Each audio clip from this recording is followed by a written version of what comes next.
Tonight, the snow falls lightly against the old brick houses from another time. The year is coming to an end.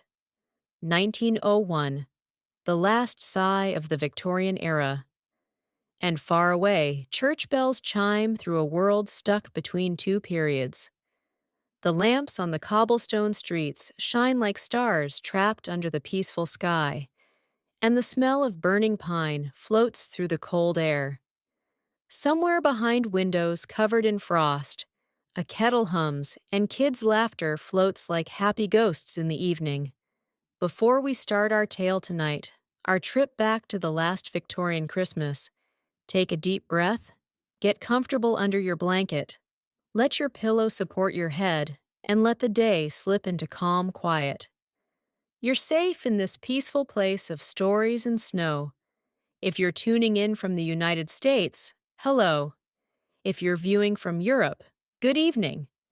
And to folks from Asia, Africa, Australia, or wherever the night is already dark, I'm happy you're here. Share in the comments where you're watching from and what time it is for you now. Before we head back to 1901, please like, subscribe, and share this if you like calm trips through history. It helps this little cozy spot of history expand, and it shows me you'd want more tales like this. Now, make your room dark, pull your blanket up, and slow your thoughts to a quiet voice. Hear the faint pop of a pretend fire, the soft sound of snow outside a window that's gone. Tonight, we'll step into a past Christmas, the final one before the new world came with its hurry and sound. Shut your eyes, sense the dance of candlelight, the smell of oranges and cloves, the light song of a carol in a cold December night. Welcome to Christmas 1901, the last Victorian Christmas. The first snow that December started before daybreak, coming down in a steady quiet that covered London in a silver calm. By the time the sun rose weakly over the edge, its faint light sparkled in the ice crystals stuck to rooftops, lampposts, and the twisting streets of Bloomsbury. Smoke came up from 1,000 chimneys, twisting slowly into the sky like gray ribbons. The world had that special winter silence, the type that makes it seem like even the air is taking a break. Inside a simple townhouse on Gower Street, a fire popped in a cast-iron grate. The room shone with the weak heat of the coals bouncing off brass picture frames and a mantel crowded with holly branches. A lone clock ticked gently, counting the last days of the century's peaceful end. Elellanena Whitby, covered in a wool shawl, stood by the window, seeing the snowflakes float past the glass, their pretty turns captivating. She had always liked this time of year, how it encouraged thinking back, how the world got slow enough for memories to talk. But this year, there was something else in the air, something calm, almost serious. It was the first Christmas without Queen Victoria, and all over the country there was a feeling of goodbye. People talked about progress, machines, and the new century's hopes. But for Elellanena, it seemed like a door was shutting on an era she had just started to grasp. Down on the street, things moved in a soft way. A milkman's cart rolled by with a creak, its wheels pushing through the fresh snow. A little boy in a threadbare coat ran after it, laughing without breath. A woman with a basket of oranges called hellos to the grocer across the way. The city's smells, cold smoke, bread, wet wool, mixed in the air, making that special scent that was only London's in winter. Elellanena stepped away from the window and went to the small table by the fire.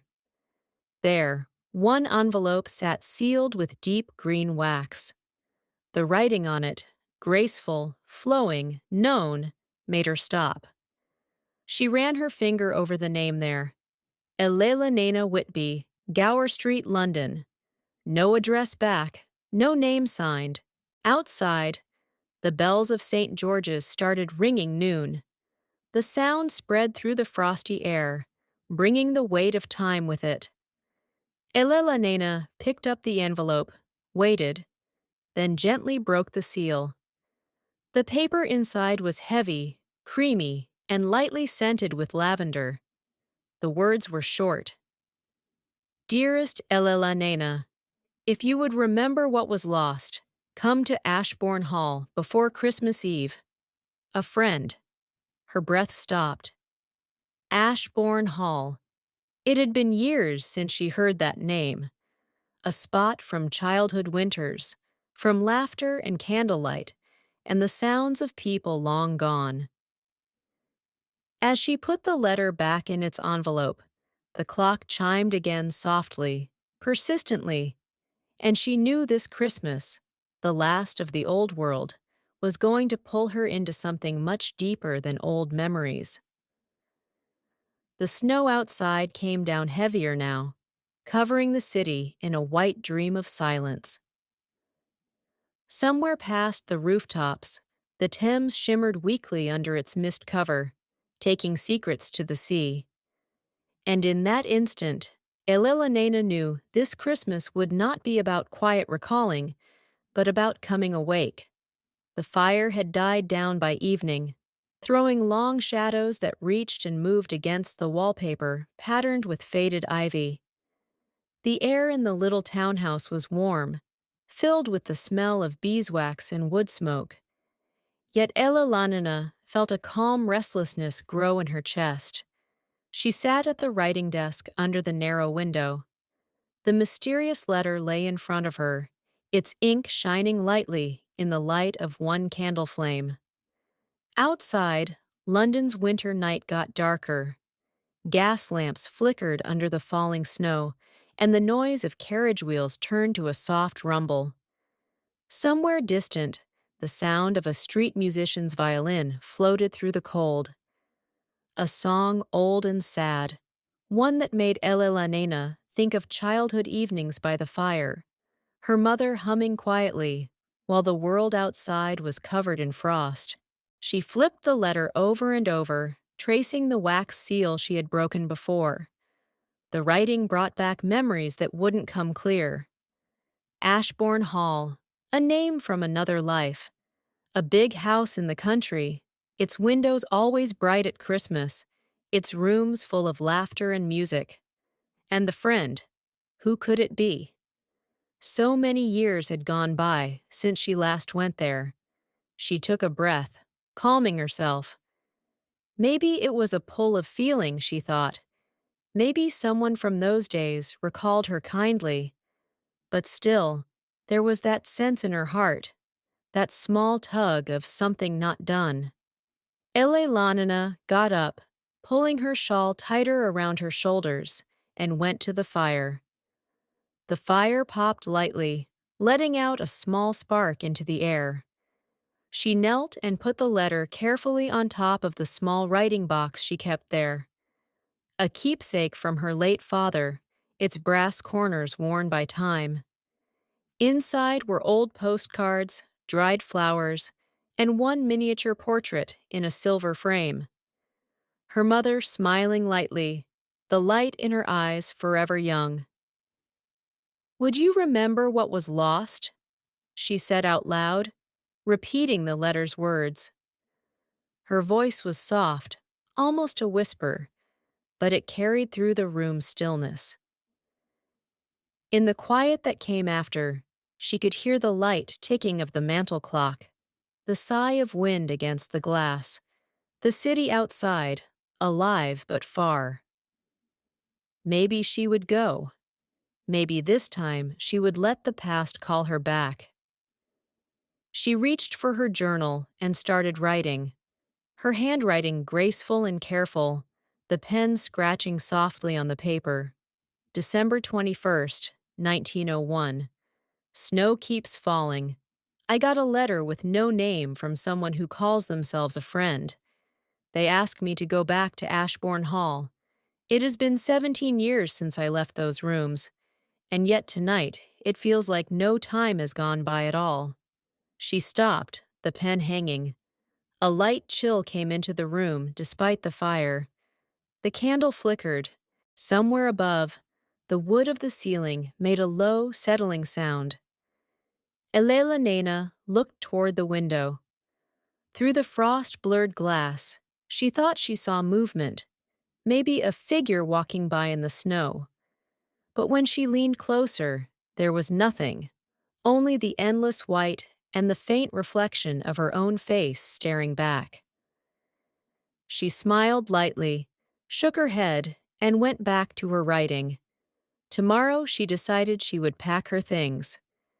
She would take the morning train from King's Cross to Derbyshire, and from there head to the old estate. Whatever was at Ashborne Hall, truth, memory, or just the comfort of something known, she would meet it as the candle burned low. The last line she wrote was almost a prayer. May the snow be kind and the past gentle. She shut the journal, put out the flame, and the room went dark, except for the faint orange glow of the embers. Outside, the snow kept falling, soft, endless, and dreamlike, over a city on the edge of change, over a woman about to face her ghosts. Morning arrived softly, pale light spilling across the frost-covered windowpane. The snow had slowed during the night, leaving London muffled and still, as if the city had taken a long, restful breath. Elellanena woke early, the faint chill of dawn touching her cheeks. Her breath misted in the air as she got up, wrapping herself in a wool cloak the color of pine smoke. Today she would head to Ashborne Hall. The station was busy with a quiet hum when she got there. King's Cross, always buzzing with travelers' voices and the hiss of steam, felt oddly dreamlike under its arched roof. The smell of coal and damp wool mixed with that faint metallic bite of winter air. Porters pushed carts loaded with trunks and hat boxes, while travelers in long coats spoke in low, quick tones. Yet through it all, Elellanena felt a steady calm. She held her small travel case in gloved hands, its leather smooth from years of use, and looked up at the departure board. The 9:30 train to Derbyshire, platform 4. Her pulse sped up. It had been so long since she'd seen those rolling fields, those long areas of moor and forest, where snow stayed for weeks. The train waited for her, black and shining, steam curling like ghostly ribbons around the wheels. She climbed aboard. The faint warmth from the car's stove was a welcome comfort. Inside, velvet seats and mahogany trim suggested quiet luxury. A few other passengers were scattered in the carriage, a young mother calming a sleeping child, an older gentleman reading a newspaper, a soldier looking out the window absently, his gloved hand on a small parcel tied with twine. Elellanena sat near the window. As the whistle blew, the carriage lurched softly, and the city started to slip away. Brick and smoke blurring into the soft gray of morning. The rhythm of the rails soon turned into a lullaby. Clack, clack, clack, clack, steady, endless. She watched the edges of London fade into open country, where the snow lay thick on the fields. Church steeples rose from far villages, their bells faint and comforting. Along the hedges, sparrows darted like sparks against the white spread. As the miles went by, her thoughts wandered. She recalled Ashborne Hall as it had been when she was a child. The great yew tree by the gate, the laughter coming from the music room, the sound of her mother's piano filling the halls. But under those memories were others less bright, whispers of a winter long ago, of a letter that had once gone unanswered, and of someone she had lost in the snow. The train slowed as it reached the northern valleys. Frost sparkled on the telegraph wires like strings of glass beads. The air got colder, sharper, as if the century itself was taking its last breath before turning the page. At a small country station, she got off. The sign read, Ashborne Halt. Its black paint faded and chipped. Only a few passengers stepped down into the drifting snow. A single carriage waited nearby, its driver bundled in a thick coat, reins in hand. "Miss Whitby!" he called, his voice muffled by scarf and fog. "Yes," she replied, her voice soft but sure. "I believe you're from the hall." Miss," the driver nodded. "Been told to fetch you soon as the morning train came in." She smiled faintly and stepped into the carriage. The leather seat creaked under her weight, and as the horse started pulling them through the whitened countryside, she caught her first glimpse of it, distant through the veil of snow. Ashborne Hall, standing tall on the hill, its chimneys sending pale smoke into the frozen air. It looked just as she remembered, grand, lonely, and waiting. The journey's rhythm lulled her into a daydream. Each turn of the wheels brought her closer not only to the hall, but to the buried parts of her heart she had long closed away. When they reached the gates, she took a slow breath. The iron bars were frosted, the crest above them barely visible under years of weathering. Yet, as the carriage passed through, she felt something move in her chest, a shiver of knowing and perhaps of warning. Somewhere in that great house, the past had been waiting, and tonight it would stir. The carriage came to a gentle stop before the great oak doors of Ashborne Hall, its wheels half buried in snow. For a moment, Elellanena just sat there, looking through the small frosted window at the grand old house that had stayed so long in her mind. The building rose like a solemn guard from the white landscape, 3 stories of stone and ivy, its windows shining faintly with the amber light of fire inside. The tall chimneys sent thin columns of smoke into the cold air, and the smell of wood fire drifted lightly on the breeze. The driver got down, crunching across the snow to open her door. "Watch your step, miss," he said kindly, offering a gloved hand. Elellanena took it, her boots sinking softly into the drifts as she stepped out. The cold bit at her cheeks, sharp but fresh. She pulled her cloak tighter and tilted her head back, taking in the view of the old estate, unchanged, yet older, somehow quieter. The sound of the wind through the yew filled her ears. For a quick second, she pictured the laughter of her childhood winters echoing across the courtyard. Her mother's soft voice, her father's deep tone, the crackle of firelight spilling through the great hall windows. But those sounds belonged to another time, and the world now stood hushed in reverent stillness. The great doors opened with a low groan, and a figure stepped out onto the threshold. It was Mrs. Pembroke, the housekeeper, her silver hair neatly coiled under her cap, her posture proud despite the years that had softened her face. "Miss Whitby," she said with a faint, surprised smile. "Heavens above, I scarcely believed it would be you." Elellanena returned the smile gently. "It's been a very long time, Mrs. Pembroke." "That it has," the woman said, stepping aside to let her in. "Come in, child, before the cold takes your breath." The moment Elellanena crossed the threshold, the air changed. The warmth from the fires inside wrapped around her like a living hug, carrying the faint smell of pine, spice, and candle wax.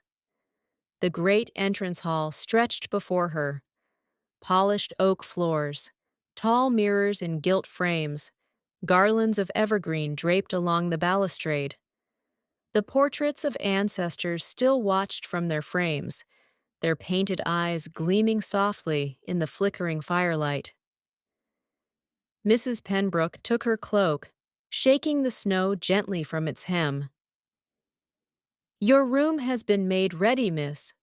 We didn't quite know when to expect you, but we kept it warm just in case."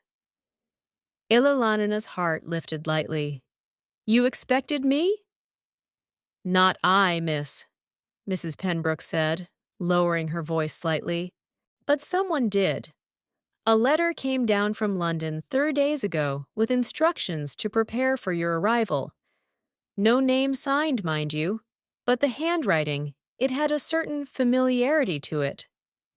Elellanena hesitated. "Did it now?" The woman nodded, studying her face. "Strange business if you ask me, but it's Christmas, and strange things do happen about this house come winter." The housekeeper's words stayed like the echo of a bell as they went into the drawing room. The fire there burned happily, its glow moving across velvet drapes and dark mahogany furniture. On a small table, a tray of tea steamed beside a plate of currant biscuits. Elellanena moved closer to the fire, her hands out to the warmth. Her reflection shimmered faintly in the tall mirror above the mantel, framed by garland and candlelight. From somewhere deeper in the house came the soft strains of a piano. An old tune, slow and sweet. The notes drifted through the hall like a sigh. Elellanena froze. The melody was unmistakable. Her mother's song. She turned toward Mrs. Pembroke, but the housekeeper's expression told her everything. She too heard it. "No one's played that in years," the woman whispered. The music faltered, one key striking slightly off. Then it stopped as suddenly as it had begun. Silence returned heavy and watchful. Elellanenna's heart beat faster. Somewhere within these ancient walls, the past was stirring softly, quietly, like footsteps in the snow. And she knew, without understanding why, that she was not the only one who had returned to Ashborne Hall. For a long while, the echoes of the piano stayed in Elellanenna's mind like breath on glass, fragile, fading, yet hard to forget. The soft hush that followed felt almost sacred, as if the house itself were holding its breath. She turned toward the hallway, leading deeper into the east wing, her heart steady but curious. "Mrs. Pembroke?" she asked quietly. "Who's staying in the east rooms now? I thought they'd been closed for years." The housekeeper hesitated, her eyes glancing toward the corridor where the music had come from. "They were, miss, since before the old master passed. No one's had reason to open them, not in an age." Elellanena frowned gently. "Then who played?" Mrs. Pembroke's lips pressed together, her voice barely above a whisper. "Some say it's just the wind through the chimney flue. Others say the hall remembers its own songs. It's best not to wander alone at night, Miss Whitby. These old stones hold memories stronger than most hearts can bear." Her tone was soft but certain, the kind born of a lifetime spent keeping old houses and older secrets. She poured tea for Elellanena, her hands steady despite the tremor in her words. "Drink, dear. You'll catch your chill otherwise." Elellanena nodded, though her thoughts had already wandered. When the tea was finished and Mrs. Pembroke went to bed for the night, she found herself standing again at the base of the staircase, candle in hand, drawn by some quiet pull she could not name. The flame flickered as she went up, casting gentle circles of light on the garlands hung along the banister. The east wing waited beyond a narrow hall, colder than the rest of the house. The air there was sharp and still, carrying that faint scent of time, dust, wax, and wood long unpolished. The carpets muffled her steps, yet every board under her foot gave a soft, weary sigh. Halfway down the corridor, she paused. A piano note, just one, rose faintly from behind a closed door. Then another, slowly, hesitantly, forming the start of that same familiar melody. Elellanenna's breath caught. She knew this room. It had once been her mother's music chamber, the one with the tall windows overlooking the lake. She approached the door, her candlelight trembling against the handle. With a gentle push, the door creaked open. The room inside was shrouded in dust and silent.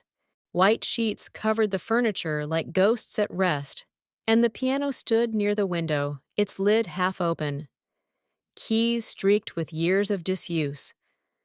Yet the faint sense of movement still hung in the air, as if someone had just stood up from the bench. She stepped closer, her gloved hand reaching to brush the dust from the instrument's edge. The keys were cold under her fingertips. A single note chimed softly at her touch. Clear, crystalline, alive. For a heartbeat, she felt warmth fill her chest. Memory coming back so vividly it almost hurt. Her mother's laughter, her father's baritone hum, the smell of oranges and beeswax and evergreen. Then she saw it. A faint mark on the piano's closed lid. A ring like one left by a teacup. Fresh. Her candle flickered.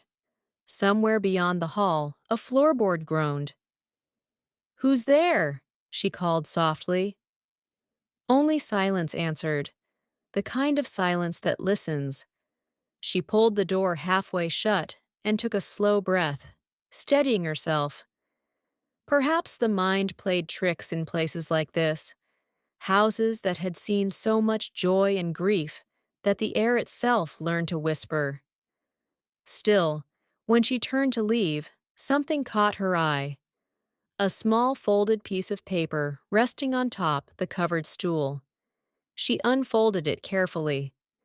The handwriting was the same elegant script as the first letter. You remember the song, "Follow where it leads." The candle's flame danced, a soft pulse of light in the shadowed room. Elellanena folded the note and pressed it to her chest, her heart beating slow and deep. Whatever waited here, she thought, it knew her past better than she did, and it wanted her to find it. The next afternoon, as twilight pressed gently against the windows, Elellanena wandered the long halls of Ashborne Hall, candle in hand. The hours had passed in a quiet haze, unpacking her small belongings, sharing luncheon with Mrs. Pembroke by the drawing-room fire, and listening to the wind hum softly through the chimneys like a distant organ. Yet beneath it all, that same quiet pull tugged at her, a sense of unfinished melody, of something waiting just beyond the edge of sight. Her steps carried her toward the portrait gallery, one of the oldest parts of the house. Few dared linger there after sunset. The corridor was long and narrow, lined on both sides with oil paintings of ancestors whose faces gazed down through layers of varnish and shadow.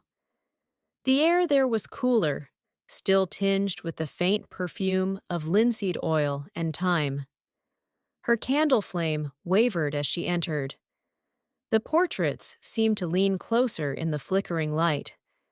The gentlemen in their powdered wigs, the ladies with lace and pearls, each captured at the height of life, their painted eyes forever watchful.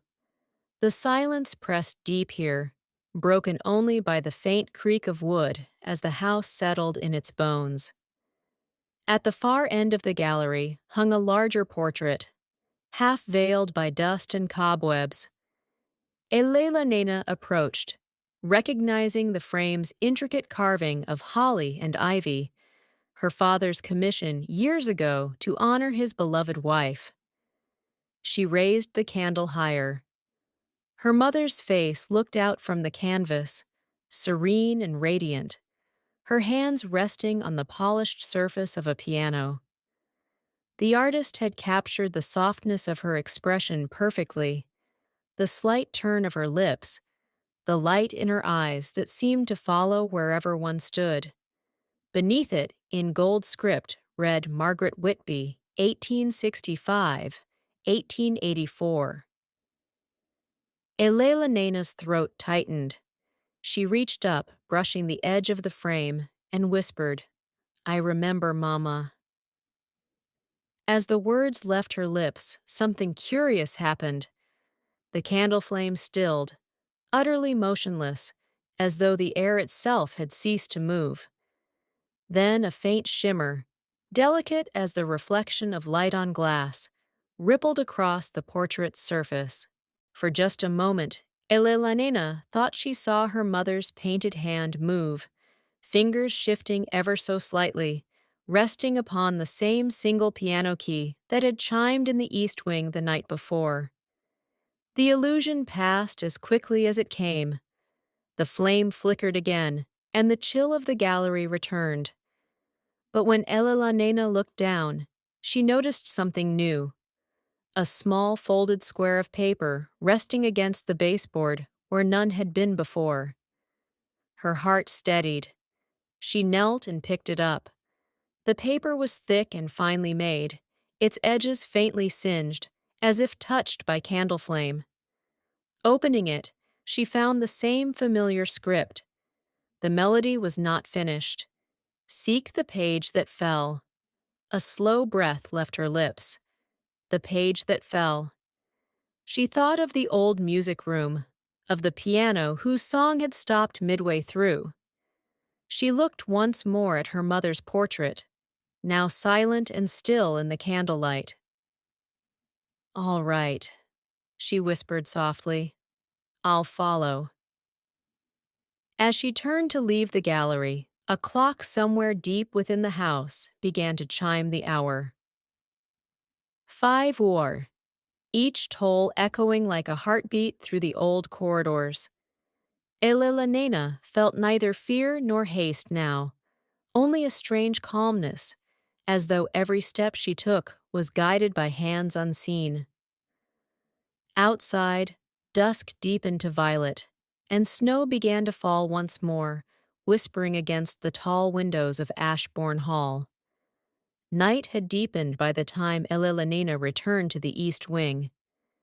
The air there felt cooler, carrying the scent of dust and long unopened rooms. Her candle cast soft halos of gold on the dark wood paneling as she walked, her footsteps slow and deliberate. The echo of the gallery's silence still clung to her mind, the words from the note repeating in her thoughts like a rhythm. Seek the page that fell. The door to the music room stood slightly ajar this time, as though someone or something had been there since she last visited. The faintest draft whispered through the opening, making the flame quiver. She stepped inside. Moonlight streamed faintly through the frost-blurred windows, mingling with the candle's soft glow. The white dust sheets still draped the furniture. But now, on the floor near the piano, she noticed something new. A scatter of papers, their edges curled and yellowed, half hidden beneath the bench. Elellanena knelt, her hand brushing aside the layer of dust that had settled over them. Sheet music. The title read in faded ink, "Nocturne for Winter's End." Her mother's composition. She remembered it now. The unfinished melody her mother used to hum on winter nights, never writing the final bars. The song had faded with her illness, and after her passing, the music had been packed away with other keepsakes. Yet here it lay, as if time itself had gathered it back into her path. Elellanena lifted one page at a time, setting them carefully on top the piano's lid. Each sheet bore her mother's elegant handwriting, notes scrolled with precision and tenderness. But when she reached the final page, she found it torn. Half the measures missing, the lower corner burned away, and beneath it, tucked just out of sight, was a small scrap of paper, thin, uneven, as if hastily torn from a notebook. She drew it out. The handwriting there was not her mother's, but the same graceful script that had penned the other letters. The melody ends where the heart began. Look to the place where warmth first found you. Elellanena rose slowly, the paper trembling slightly in her hand. Where warmth first found me, she murmured. Her mind turned over the words, searching, remembering, and then it came to her. The nursery. The room where she had spent her earliest winters before her mother's illness, where laughter had filled the air and the great hearth had burned day and night. A place of lullabies and gentle voices, long since closed after the family's grief had hollowed the hall. Her heart beat softly, like a slow drum in the quiet. She set the sheet music neatly aside and turned toward the corridor. The east wing lay hushed, the house breathing faintly around her. As she passed each door, she thought she felt the air change. Warmer here, cooler there, as if unseen memories stirred in her wake. The candlelight brushed across gilt frames and faded wallpaper, revealing glimpses of a life suspended between years. When she reached the nursery door, her steps faltered. The wooden handle was cold beneath her palm, untouched for what must have been decades. She turned it gently. The door opened with a sigh. Inside, the air was faintly sweet, lavender and old linen. The walls were pale blue, the paint cracked with age. A rocking horse stood in the corner, its mane faded, its saddle worn smooth. The old toy chest sat beneath the window, its brass hinges dulled. And there, upon the hearthstone, lay a single music page, crisp, white, untouched by time. Elellanena approached slowly, every heartbeat echoing in the stillness. She knelt to pick it up. The paper was warm to the touch, impossibly so, as if it had just been placed there moments ago. Across the top, in her mother's unmistakable hand, was written, "Finale to be played at Christmas." A faint sound drifted through the room. Then the gentle plink of a piano key struck once, far away from the east wing. The melody was calling her home. Elellanena sat before the nursery hearth for a long while, her candle resting beside her on the cold stone floor. The flames in the great hearth had died long ago, yet the faint warmth from the music page in her hands seemed to replace it. A quiet inner heat that pulsed gently like a heartbeat. The edges of the paper caught the light, gold and tender, as if remembering its own creation. She turned it carefully. The notes on the page shimmered faintly in the candle's glow, an unfinished line of melody, gentle and haunting. Her mother's handwriting looped elegantly between the staves, and beneath it, in the lower margin, a single phrase had been written in smaller letters. For Elellanena, when the snow returns. Her throat tightened. It was impossible. Her mother had passed before Elellanenna's 10th Christmas, before this century had even begun. Yet here was her name, written with such loving certainty, waiting across 17 winters. The wind murmured faintly beyond the window panes, brushing snowflakes against the glass. The room seemed to breathe with her.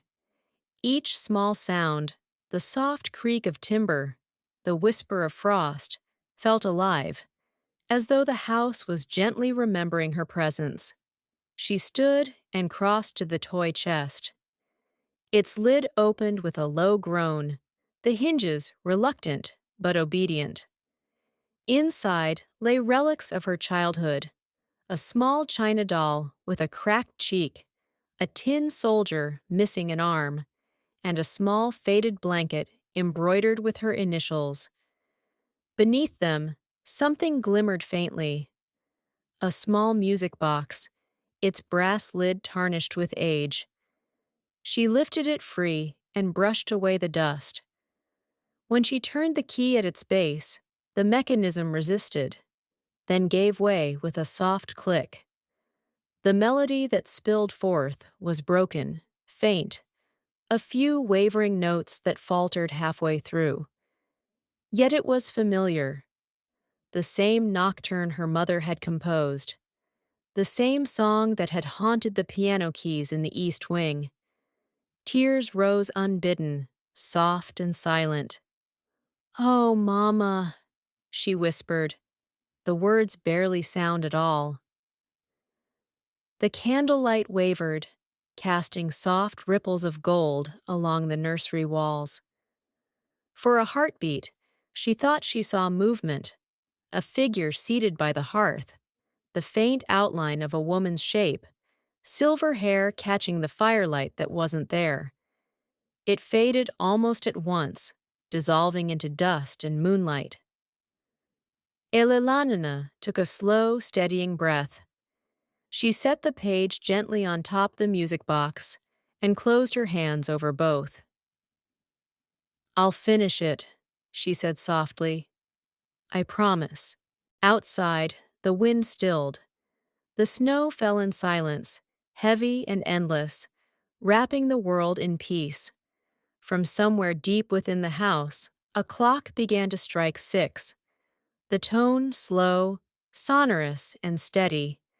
It echoed through the halls like a measured heartbeat, and as the last chime faded, Elellanena felt a subtle change in the air. The warmth from the page spread up her arm, through her chest, to her throat. A quiet pulse that was neither frightening nor strange, only familiar. It was as if the house itself approved. She rose, holding the music box in one hand and the final sheet in the other.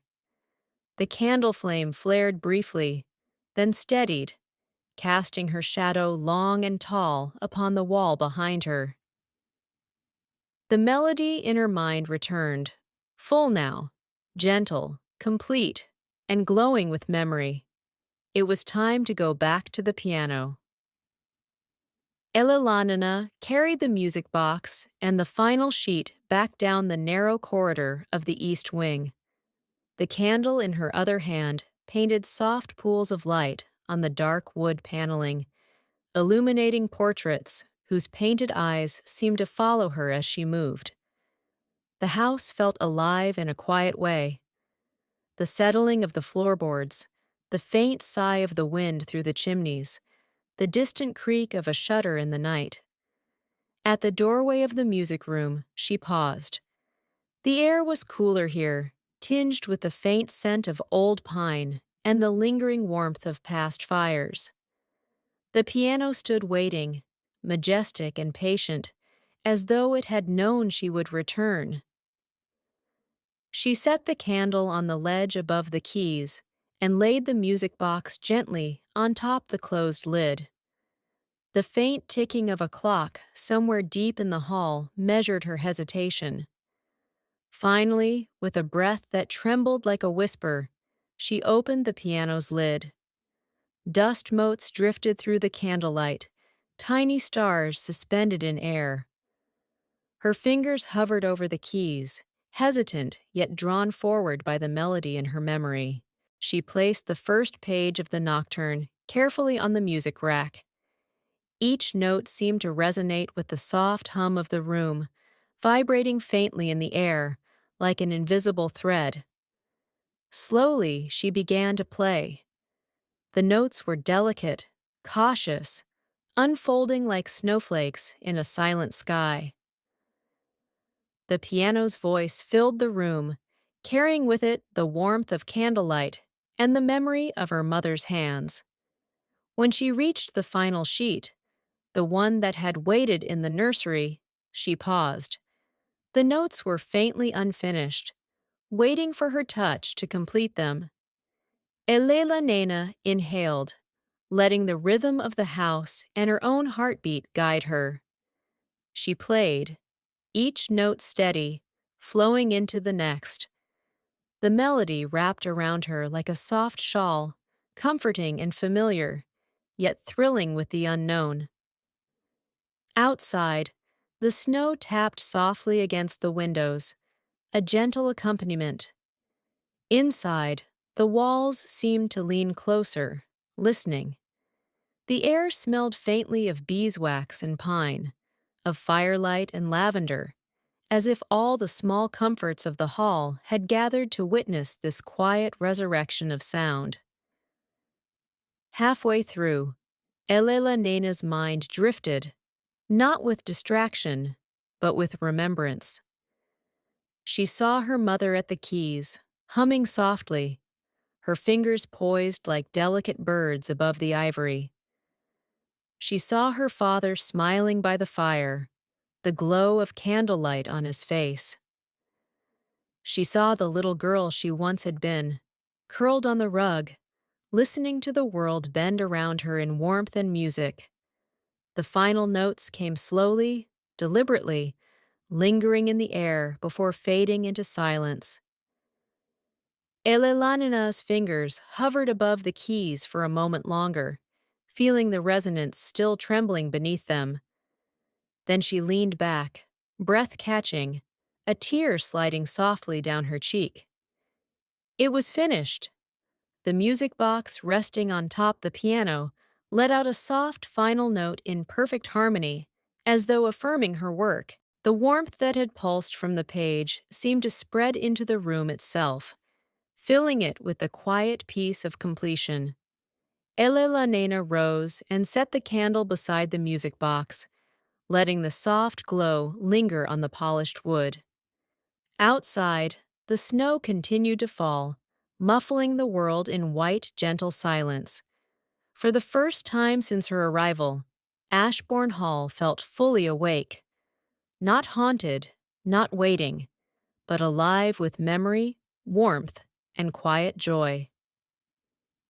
Elellanena sat for a while longer, listening to the faint echo of the melody, her heartbeat slow and steady, her mind at rest.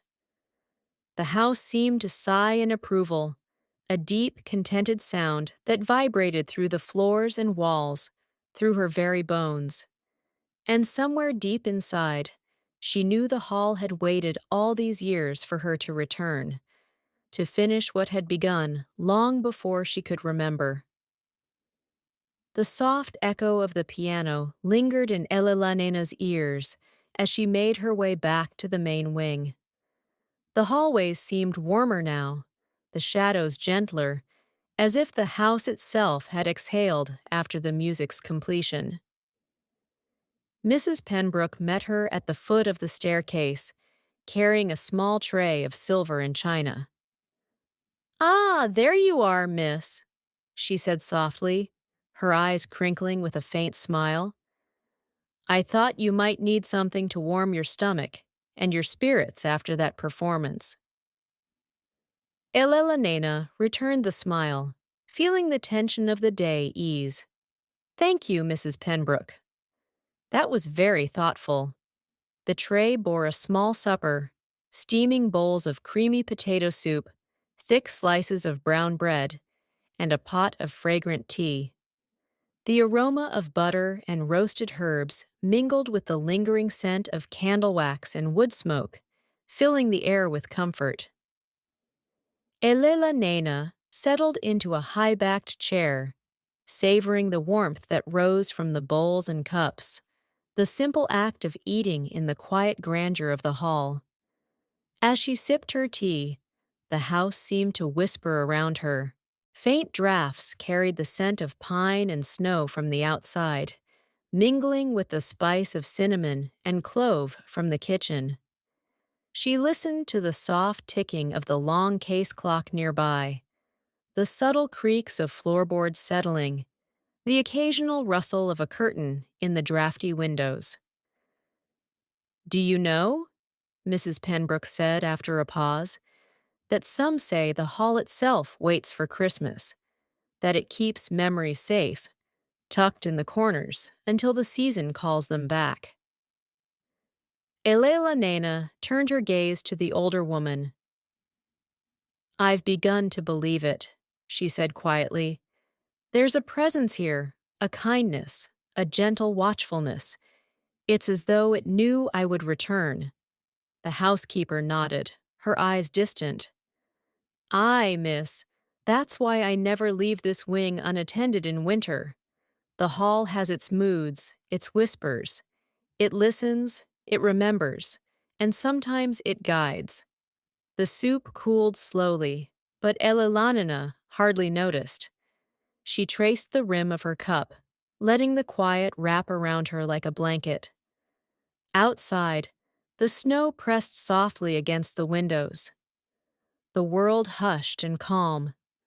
The hall seemed to breathe with her, in rhythm with her heartbeat, a gentle companion in the fading light. After supper, she rose and carried the empty tray back to the kitchen, her footsteps muffled by the thick rug. Mrs. Pembroke watched her with a faint smile. "You've had a long day, Miss Whitby. Rest well tonight.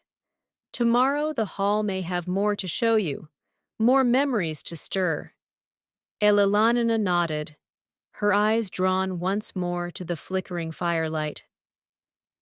"I think I am ready," she said softly. "I want to see all of it." And as she climbed the staircase to her room, the snow continued to fall, gentle, relentless, and soft against the tall windows. The hall seemed alive with anticipation, its old heart beating quietly alongside her own, waiting to reveal its stories, its warmth, its last Victorian Christmas. Elellanenna's bedroom was a quiet haven at the top of Ashborne Hall. The tall sash windows were frosted with intricate patterns, delicate as lace, and the faint moonlight spilling through painted the walls in silvery blue. Her bed, draped in a heavy quilt, smelled faintly of lavender and beeswax, and the small fireplace in the corner emitted a soft, comforting warmth. She placed the music box and the final sheet of the nocturne carefully on the bedside table. The soft golden glow from the candle reflected on the polished brass fixtures, casting gentle shadows that danced across the walls. For the first time since her arrival, Elellanena allowed herself to sink into the bed, pulling the quilt snug around her shoulders. The house was quiet now, but alive in subtle ways. The gentle creak of the roof as it settled under the weight of snow, the soft sigh of the wind threading through the chimneys, the distant chime of the hall clock marking the passage of time. Each sound was familiar yet new, a lullaby whispered by the hall itself. She closed her eyes and let the day's events wash over her. The train journey, the first glimpse of the hall, the music room, the discovery of the final page, and the quiet supper by the fire. Each memory settled into her mind like soft snow on a quiet street, peaceful yet full of latent energy. Somewhere in the distance, a faint note of a piano drifted through the corridors. A single key struck, lingering in the air, then fading. Elellanena smiled, recognizing the echo of the nocturne she had just completed. The hall was acknowledging her, welcoming her as part of its living memory. She reached for the folded note from the nursery once more, tracing the elegant script with her fingers. The melody ends where the heart began. Look to the place where warmth first found you. She thought again of the nursery, of the hearth where she had first learned what it felt like to be safe, to be loved, to be at home. Elellanena drew a deep, slow breath and let it out with a soft sigh. The warmth from the quilt and the candle, the faint scent of lavender, and the quiet presence of the hall enveloped her like a protective cloak. Outside, the snow fell endlessly, each flake a tiny whisper of the season, muffling the world beyond Ashborne Hall. Inside, the house seemed to lean closer, its walls holding her safely in memory and comfort. As her eyelids grew heavy, Elellanena let her mind drift, imagining the music filling the hall once more, the gentle echoes of the past weaving around her. Here in this room, the last Victorian Christmas felt alive, waiting to unfold in the quiet hours of the night. And with that thought, she surrendered to sleep, the candle flame flickering softly beside her, the hall breathing gently in rhythm with her own heart. The house settled into silence as midnight approached. Elellanena slept softly, the quilt tucked around her shoulders, her hand resting lightly on the music box. Outside, the snow shimmered under the pale moonlight, coating the hall in a blanket of quiet silver. Deep within Ashborne Hall, the corridors seemed to shift and sigh. The old timbers whispered to one another, echoing through the empty wings. Somewhere in the distance, the faintest scraping of a chair, or perhaps a drawer being nudged, carried on the still air. It was subtle, delicate, almost polite. Yet Elellanena, half asleep, stirred and opened her eyes. Moonlight poured through the frosted windows, spilling across the quilt and the polished wood of her furniture. She could see the shadows moving gently, swaying like dark dancers across the walls. Her heartbeat slowed, the calm of the hall enveloping her as she listened. Then she heard it, a faint whisper, barely audible, curling through the room. Elellanena. Her breath caught. She sat up slowly, the candle flame dancing as though it too had heard the call. The voice was soft, familiar, comforting, not frightening.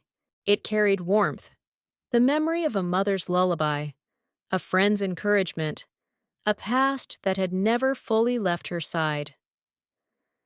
She rose from the bed, candle in hand, and moved toward the door. The corridor stretched before her, deep and shadowed, lined with portraits, whose eyes seemed to glow faintly in the moonlight. She paused, listening. The whisper came again, weaving through the hall. Follow the melody. It waits. Her hand trembled slightly as she opened the nursery door. The room was still as she had left it, moonlight bathing the faded toys and the quiet hearth. Yet the music box, resting on top the piano's lid, let out a single soft note without winding. The sound was faint, delicate, calling her forward like a thread, pulling gently at her heart. Elellanena knelt beside it, tracing the keys with her fingers. The faint vibration of the note lingered in the air, and she realized that the hall was guiding her, not just through memory, but through something deeper, something hidden in the very walls. A soft breeze rustled through the window, though it was tightly closed. The scent of pine and lavender mingled in the air, wrapping around her like a quiet embrace. She allowed herself to breathe in deeply, feeling the warmth of the house and the whisper of the melody through her very bones. Somewhere deep in the hall, as if in answer, a faint tapping began. A slow, rhythmic knock echoing through the floors and walls. Elellanena paused, listening carefully. The sound was not alarming. It was gentle, precise, almost beckoning. The music, the whisper, the tap. They were all calling her forward. The hall was alive tonight, alive with memory and expectation. Elellanena rose and moved toward the east wing once more, candle held high.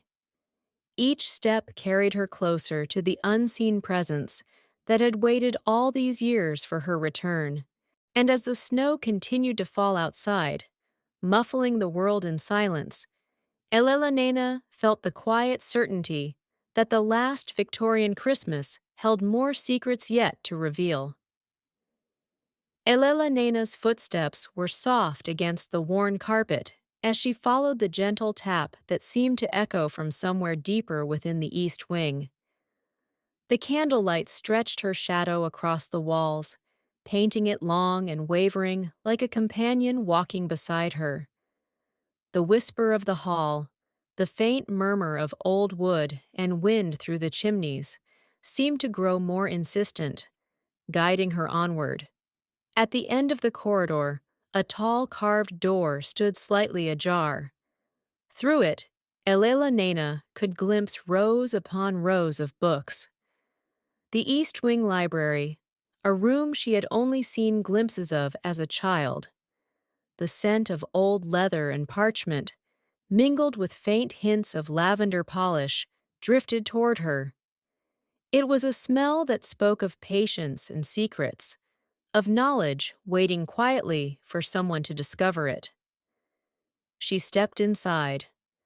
The room was grand yet cozy, with dark oak shelves reaching nearly to the ceiling. A ladder on rails rested against one wall. Dust motes floated like tiny stars in the candlelight. A fire burned faintly in the hearth, casting flickering reflections across gilded spines and faded illustrations. And there, on top a small writing desk by the window, she saw it. Another note, this one laid upon a stack of leather-bound volumes. The paper was familiar, the same elegant script. The final note is hidden where words meet warmth. Seek the book that remembers your name. Elellanena's heart quickened. She moved carefully among the shelves, her gloved fingers brushing the spines of countless tomes, some ancient and brittle, some familiar from her childhood. Titles gleamed faintly in the firelight. The Winters of England, Tales of the Hearth, Songs and Ballads of Old London.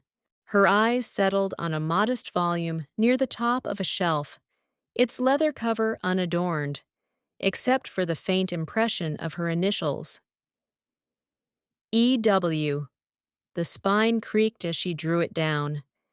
Inside, a folded sheet of music fell free, drifting to the desk like a feather. It was another piece, a short prelude composed by her mother. The notes delicate and soft, with a single line unfinished, awaiting completion. Elellanena's fingers traced the delicate script, and she felt that same warmth pulsing through her chest, the gentle insistence of the hall surrounding her. A whisper, soft as the turning of a page, seemed to float from the shelves themselves. Complete the song. Complete the memory. Elellanena folded the music carefully and tucked it into her coat. She glanced once more at the firelit room, the shelves, the quiet heart of Ashborne Hall. There was more here than she could yet understand, more waiting for her touch, for her memory, for her presence. The hall was alive with stories, with music, with echoes of those long gone.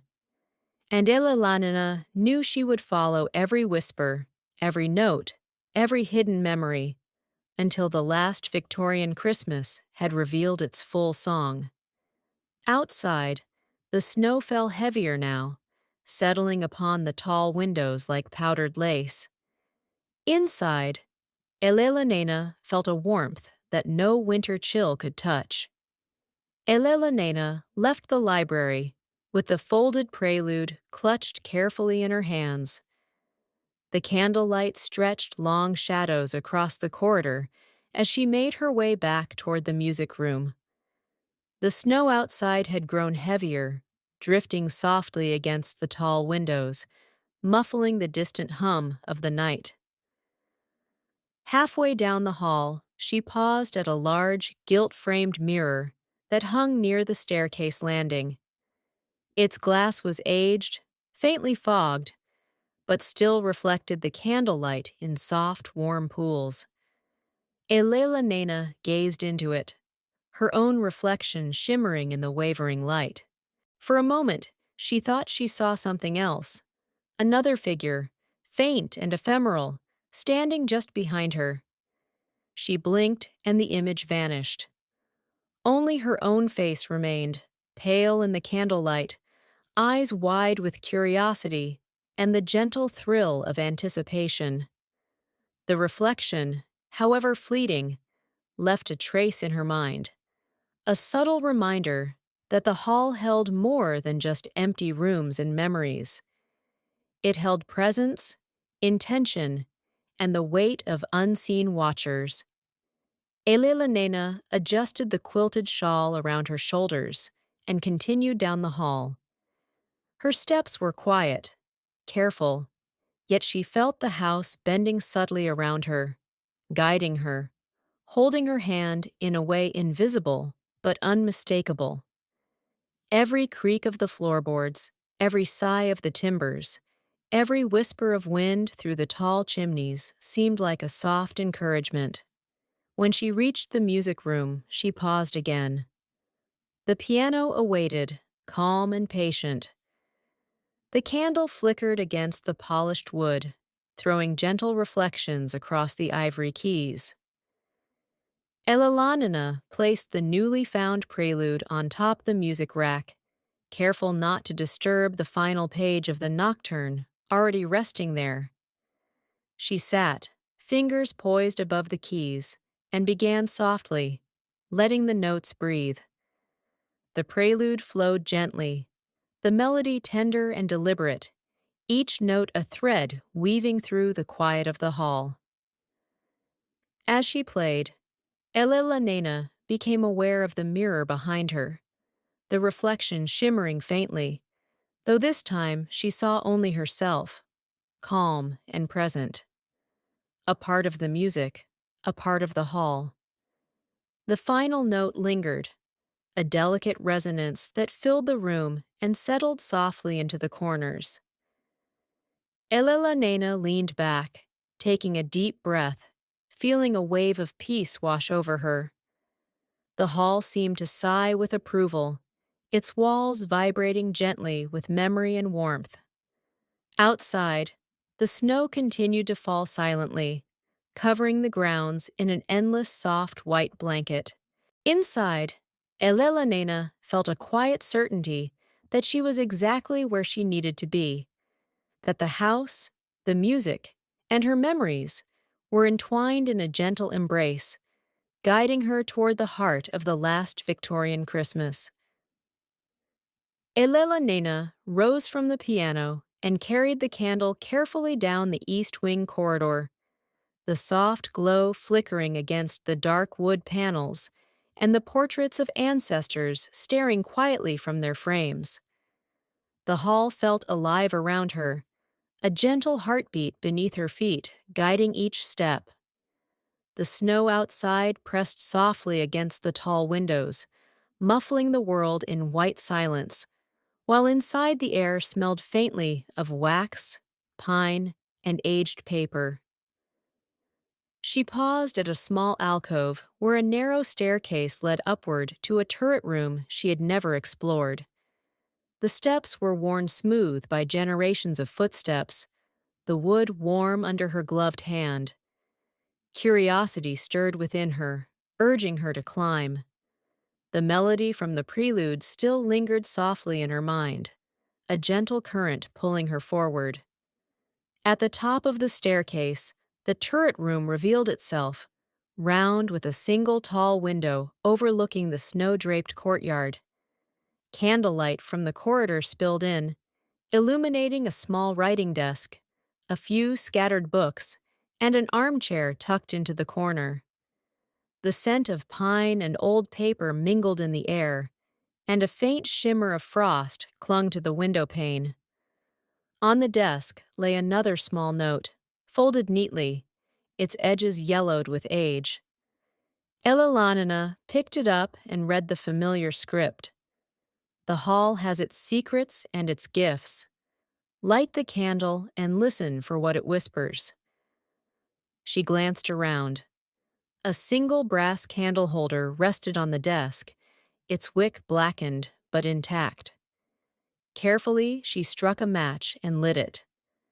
The flame wavered for a moment, then steadied, casting a warm glow over the turret room. The shadows softened, curling gently along the walls. As the candle burned, Elellanena noticed a faint hum, a vibration in the air that seemed almost musical. She leaned closer, realizing that the sound was coming from the walls themselves. The ancient stones held the memory of the hall, and in the quiet, they began to speak. Soft creaks, low sighs, and a whisper of melody that intertwined with the prelude she had played earlier. Elellanena closed her eyes and listened.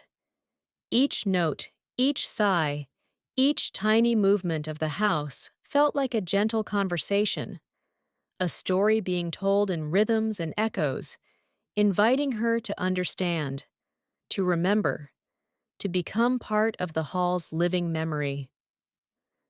When she opened her eyes, the turret room was calm, the candlelight steady, the snow drifting endlessly outside.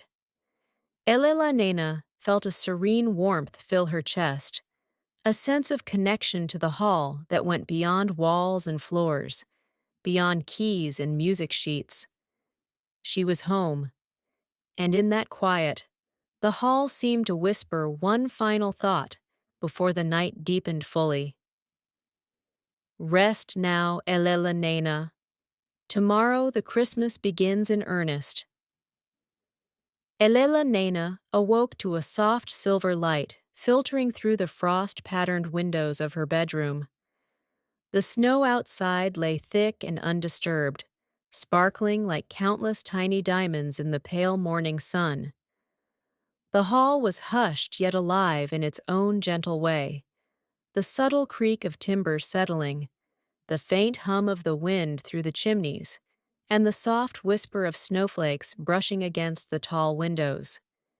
She rose slowly, stretching and letting the warmth of the quilt linger along her shoulders. The candle from the previous night had burned down to a small stub, its golden glow replaced by the soft clarity of morning. Elellanena glanced at the music box and the final sheets of the nocturne resting beside her. The melody seemed to linger in the room, a quiet hum that resonated in her chest like a heartbeat. After a moment, she dressed warmly, pulling her cloak and gloves close against the winter chill. She descended the staircase carefully, each step cushioned by the thick rug, the portraits on the walls gazing silently at her progress. The hall felt different in the daylight, less mysterious, yet every bit as alive. The shadows were softer, the air lighter, the sense of memory more vivid than ever. In the dining room, a simple breakfast awaited. Fresh bread, butter, fruit preserves, and steaming tea. Mrs. Pembroke moved quietly between the hearth and table, humming softly, the gentle sound mingling with the faint crackle of the fire. "Good morning, Miss Whitby," she said, placing a cup of tea before Elellanena. "The hall has been restless this night, I think. It seems pleased you've begun the music." Elellanena smiled, warmth rising in her chest. "It feels as though it's been waiting for me." "Aye," Mrs. Pembroke said, pouring herself a cup. "And perhaps not only the music. There are things in this house that stir in winter, especially at Christmas. Memories, laughter, old melodies, and sometimes secrets that have waited long enough." Elellanena sipped her tea, letting the gentle warmth fill her, and listened as the hall exhaled around her. Outside, the snow glistened, the courtyard pristine and bright. The world beyond Ashborne Hall seemed frozen and still, yet inside the house thrummed with life, the echo of past Christmases, the memory of her mother's lullabies, the whisper of music waiting to be completed. Her eyes drifted to the east wing windows. The piano awaited, patient and steady, ready to carry the melody forward.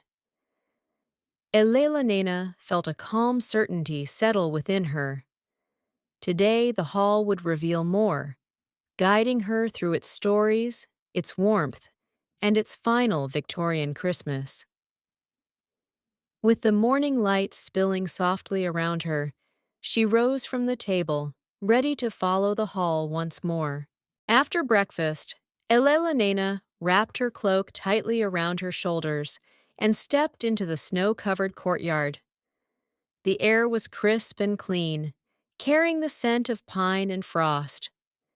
Every surface gleamed white under the pale winter sun, the snow muffling the world into gentle silence. Her boots sank softly into the drifts, leaving a trail of footprints that curved toward the far side of the hall. The courtyard was vast, lined with towering yews and ancient oaks, their branches heavy with snow. Icicles hung from the edges of the roof, glittering like crystal daggers, and the windows of Ashborne Hall reflected the soft light in warm golden hues.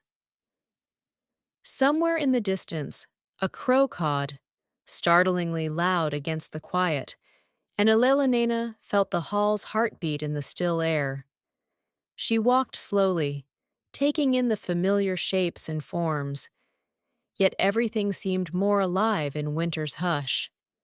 The old fountain in the center of the courtyard was frozen solid, its water encased in ice, but the intricate carvings of stone seemed to whisper stories from decades past. She traced her gloved fingers along the edge of the basin, feeling the cold stone beneath the snow. A soft crunch behind her made Elellanena turn. A small rabbit, snow-dusted and cautious, darted from a bush and disappeared under a low hedge. The sight made her smile, a tiny reminder that even in quiet, heavy snow, life persisted in secret corners. She remembered her mother's words from long ago, from her earliest Christmases. The magic of winter lay not only in gifts and lights, but in the quiet moments, the small hidden beauties of the world. Elellanena inhaled deeply, letting the cold air fill her lungs and carry the memory into her heart. At the far end of the courtyard, she noticed a faint trail of footprints leading toward the east wing. They were small, delicate, too perfect to be human alone, and yet they seemed to beckon her forward. Curiosity urged her onward, and she followed them, each step silent and deliberate, her cloak brushing the snow. As she approached the music room door, she paused to look up at the towering windows of Ashborne Hall. The sunlight glinted off the icicles, sending tiny rays of light dancing across the courtyard. Elellanena felt a deep, unspoken promise in the air. The hall was alive with history, with memory, and with the music that had waited so long to be heard. The footprints stopped at the piano room door, but Elellanena knew their message. The melody was calling her, inviting her to complete what had begun.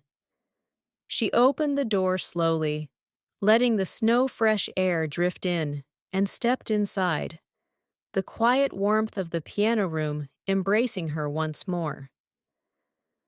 The hall, outside and in, seemed to lean closer, eager to witness the unfolding of the last Victorian Christmas. Elellanena stood before the piano, the morning light spilling through the tall windows, casting long shadows across the polished wood. The snow outside glimmered like countless diamonds, each flake reflecting the pale sunlight that filled the music room with a soft, serene glow.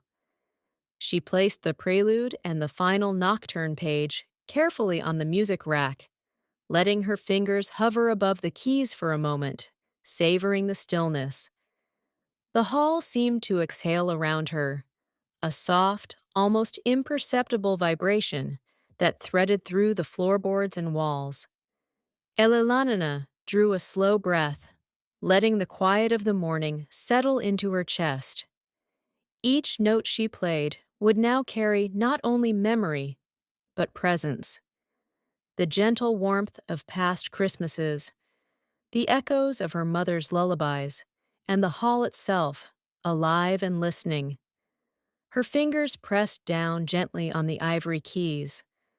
The first note sounded clear and soft, resonating in the room like a single drop of water in a still pond. The vibrations spread through the air, mingling with the faint scent of beeswax and pine, carrying a subtle warmth that brushed against her fingertips. The melody unfolded slowly, deliberately, each note a gentle wave weaving through the stillness. Elellanena allowed herself to close her eyes, letting the music guide her. She imagined the hall as it had once been, the laughter of servants echoing through the corridors, the crackle of firelight on winter nights, the gentle murmur of her family gathered together, sharing warmth and stories. Halfway through, she paused, letting a single chord linger. The resonance filled the room, and Elellanena felt the presence of the hall in every corner, the painted eyes of the portraits, the dust motes dancing in the light, the soft breath of the wind through the chimneys. She realized that this music was more than notes. It was memory made audible, a bridge between the past and the present. Then, as if in answer, a single key farther down the piano pressed itself softly, producing a note that harmonized perfectly with the one she had struck. Elellanena smiled, heart swelling. The hall was joining her, participating in the melody, guiding her hands and heart. Outside, the snow continued to fall silently, a soft blanket over the world. But inside the hall was warm and alive. The music rose, gentle and luminous, filling the room with peace, hope, and quiet joy. Elellanenna's fingers moved deliberately, tenderly, finishing the prelude, then carrying seamlessly into the nocturne. Each note was a step closer to completing the melody, a quiet celebration of memory, music, and home. For the first time, Elellanena felt the true magic of Ashborne Hall, the intertwining of past and present, of warmth and memory, of music and snow. She was exactly where she needed to be. After completing the first movement of the melody, Elellanena leaned back from the piano, her fingers tingling with the residual warmth of the notes. The music lingered in the room, vibrating gently through the floorboards and walls, and she felt the hall itself exhale in contentment. Outside, the snow continued its endless fall, muffling the world in soft silence, while inside the air smelled faintly of pine, beeswax, and the faint remnants of yesterday's fire. Her gaze drifted toward the hearth, where embers from the morning fire glowed faintly, though the logs had long since burned down. There was a subtle warmth radiating from the stone, a gentle pull that seemed almost alive. Elellanena approached, curiosity and intuition guiding her steps. The hearth had always been a place of gathering, of safety and warmth. But today, it seemed to hold a secret, waiting patiently to be discovered. She knelt before the hearth, brushing away a thin layer of ash that had settled overnight. The stones beneath were smooth, worn by countless winters. Yet one corner of the hearth seemed to differ. A small stone jutted slightly, almost imperceptibly, as if placed to be pressed or lifted. Elelena's fingers traced its edges, and with a gentle push, the stone shifted with a soft click. A narrow compartment opened within the hearth. Inside lay a small bundle tied with crimson ribbon. Elellanena lifted it carefully. Unwrapping the ribbon revealed a delicate leather-bound journal, its pages faintly yellowed with age. The cover bore no name, only a small etched emblem of holly and ivy. Opening the journal, she found pages filled with her mother's handwriting, letters, notes, and short poems, many addressed to Elellanena herself. Some were tender musings on music and memory, others gentle reminders of love, warmth, and the quiet joys of winter. At the very back of the journal lay a small folded sheet of music, the missing measures of the nocturne, the final notes that her mother had never been able to play. Elellena's breath caught. The hall had waited for her to find this, to complete the melody that had been paused for decades. She pressed the pages to her chest, feeling a warmth radiate through her, as if the very heart of the hall was offering its embrace. The firelight seemed to grow brighter, casting golden reflections across the room. And for a moment, Elellanena thought she heard a faint hum, a soft echo of a lullaby threading through the walls and embers. With the final sheet of music in her hands, Elellanena rose, a deep sense of calm settling over her. The hall had entrusted her with its secret, its memory, and its melody. Now it was her turn to bring the music to life, to fill every corner with warmth, sound, and the gentle spirit of the last Victorian Christmas. Elellanena returned to the piano with the leather-bound journal cradled carefully in her arms. The final sheet of the nocturne rested on top the music stand, its edges slightly curling as though eager to be played. She set the journal aside, keeping the treasured pages close for later reflection, and let her fingers hover above the keys. The hall was quiet, yet alive with anticipation. The walls seemed to lean in, the shadows softening as if to make room for the music. The snow outside glimmered under the soft winter sunlight, but inside the piano room held a golden warmth infused with the lingering scent of pine, beeswax, and the memory of countless winters past. Elellanena took a deep, steadying breath. Slowly, deliberately, she pressed the first key. The note rang out, clear and gentle, carrying the weight of memory and the promise of completion.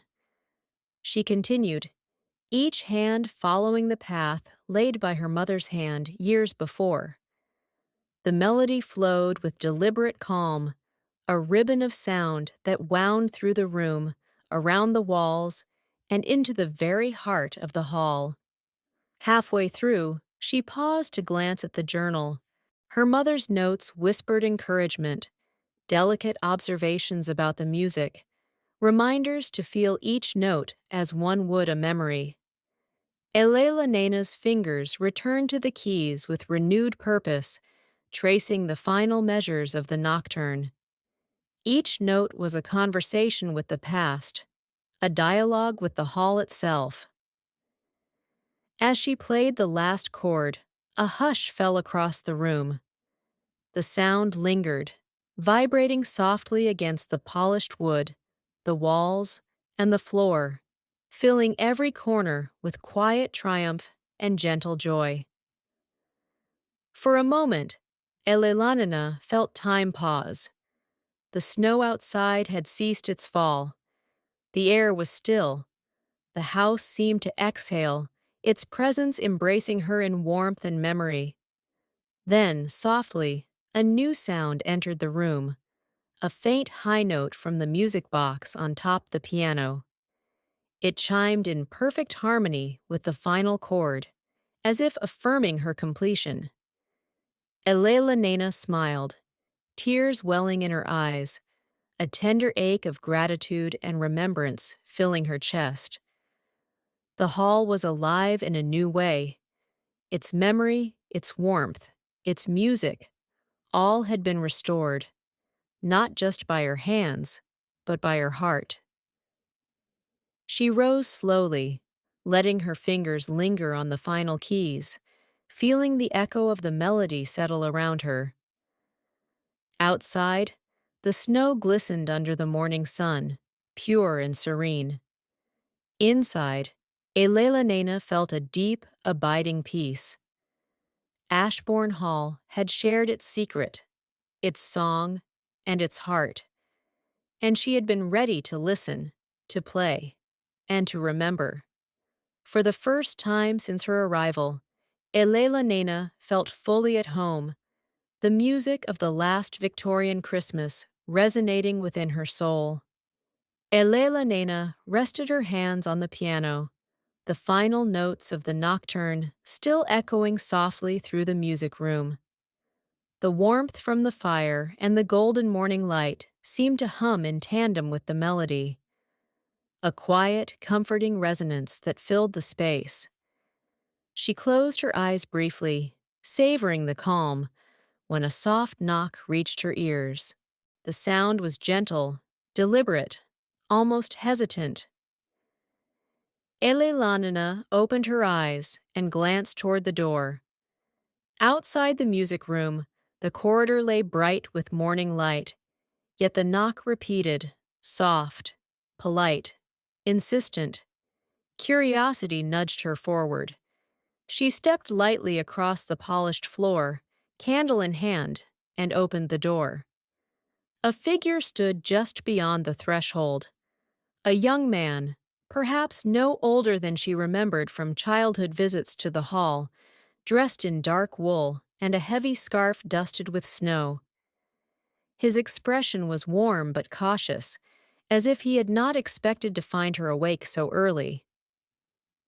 "Miss Whitby," he asked gently, "I hope I am not intruding. My name is Thomas Gray. I heard music." Elellanena felt a subtle shiver of recognition.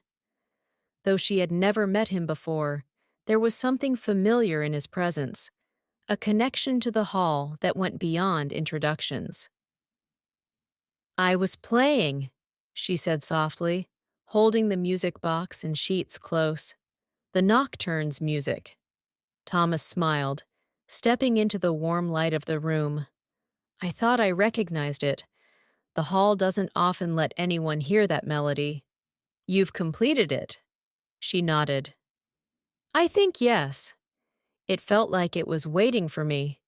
He glanced around the room, his eyes lingering on the piano, the candlelight, the soft glow of morning. The hall has a way of sensing those who belong. Only those who can listen, truly listen, hear its memory. Elellanenna's heart swelled at his words, the quiet warmth of companionship threading through the room. She gestured to the music box and journal. "I found these hidden pages and the final sheet. The hall guided me here." Thomas nodded, his gaze gentle. "And the hall trusts you, and perhaps it trusts me to bear witness. Sometimes music needs more than one heart to carry its meaning forward." Outside, the snow shimmered in the morning sun, the world hushed and serene. Inside the music room, the hall seemed to lean closer, its presence welcoming and alive. Elellanena felt a calm certainty. The hall had opened not just its music, but a space for connection, for shared memory, for warmth that extended beyond walls and keys. Together, they looked at the piano, the candlelight flickering across the polished wood, and in that quiet golden morning, the hall seemed to whisper again. The music continues, and so do those who listen. Elellanena and Thomas stood side by side before the piano, the morning light spilling through the tall windows and casting gentle patterns across the polished wood. The hall seemed to hum softly, a quiet presence that wrapped around them like a protective cloak. "I've never heard the hall so alive," Thomas murmured.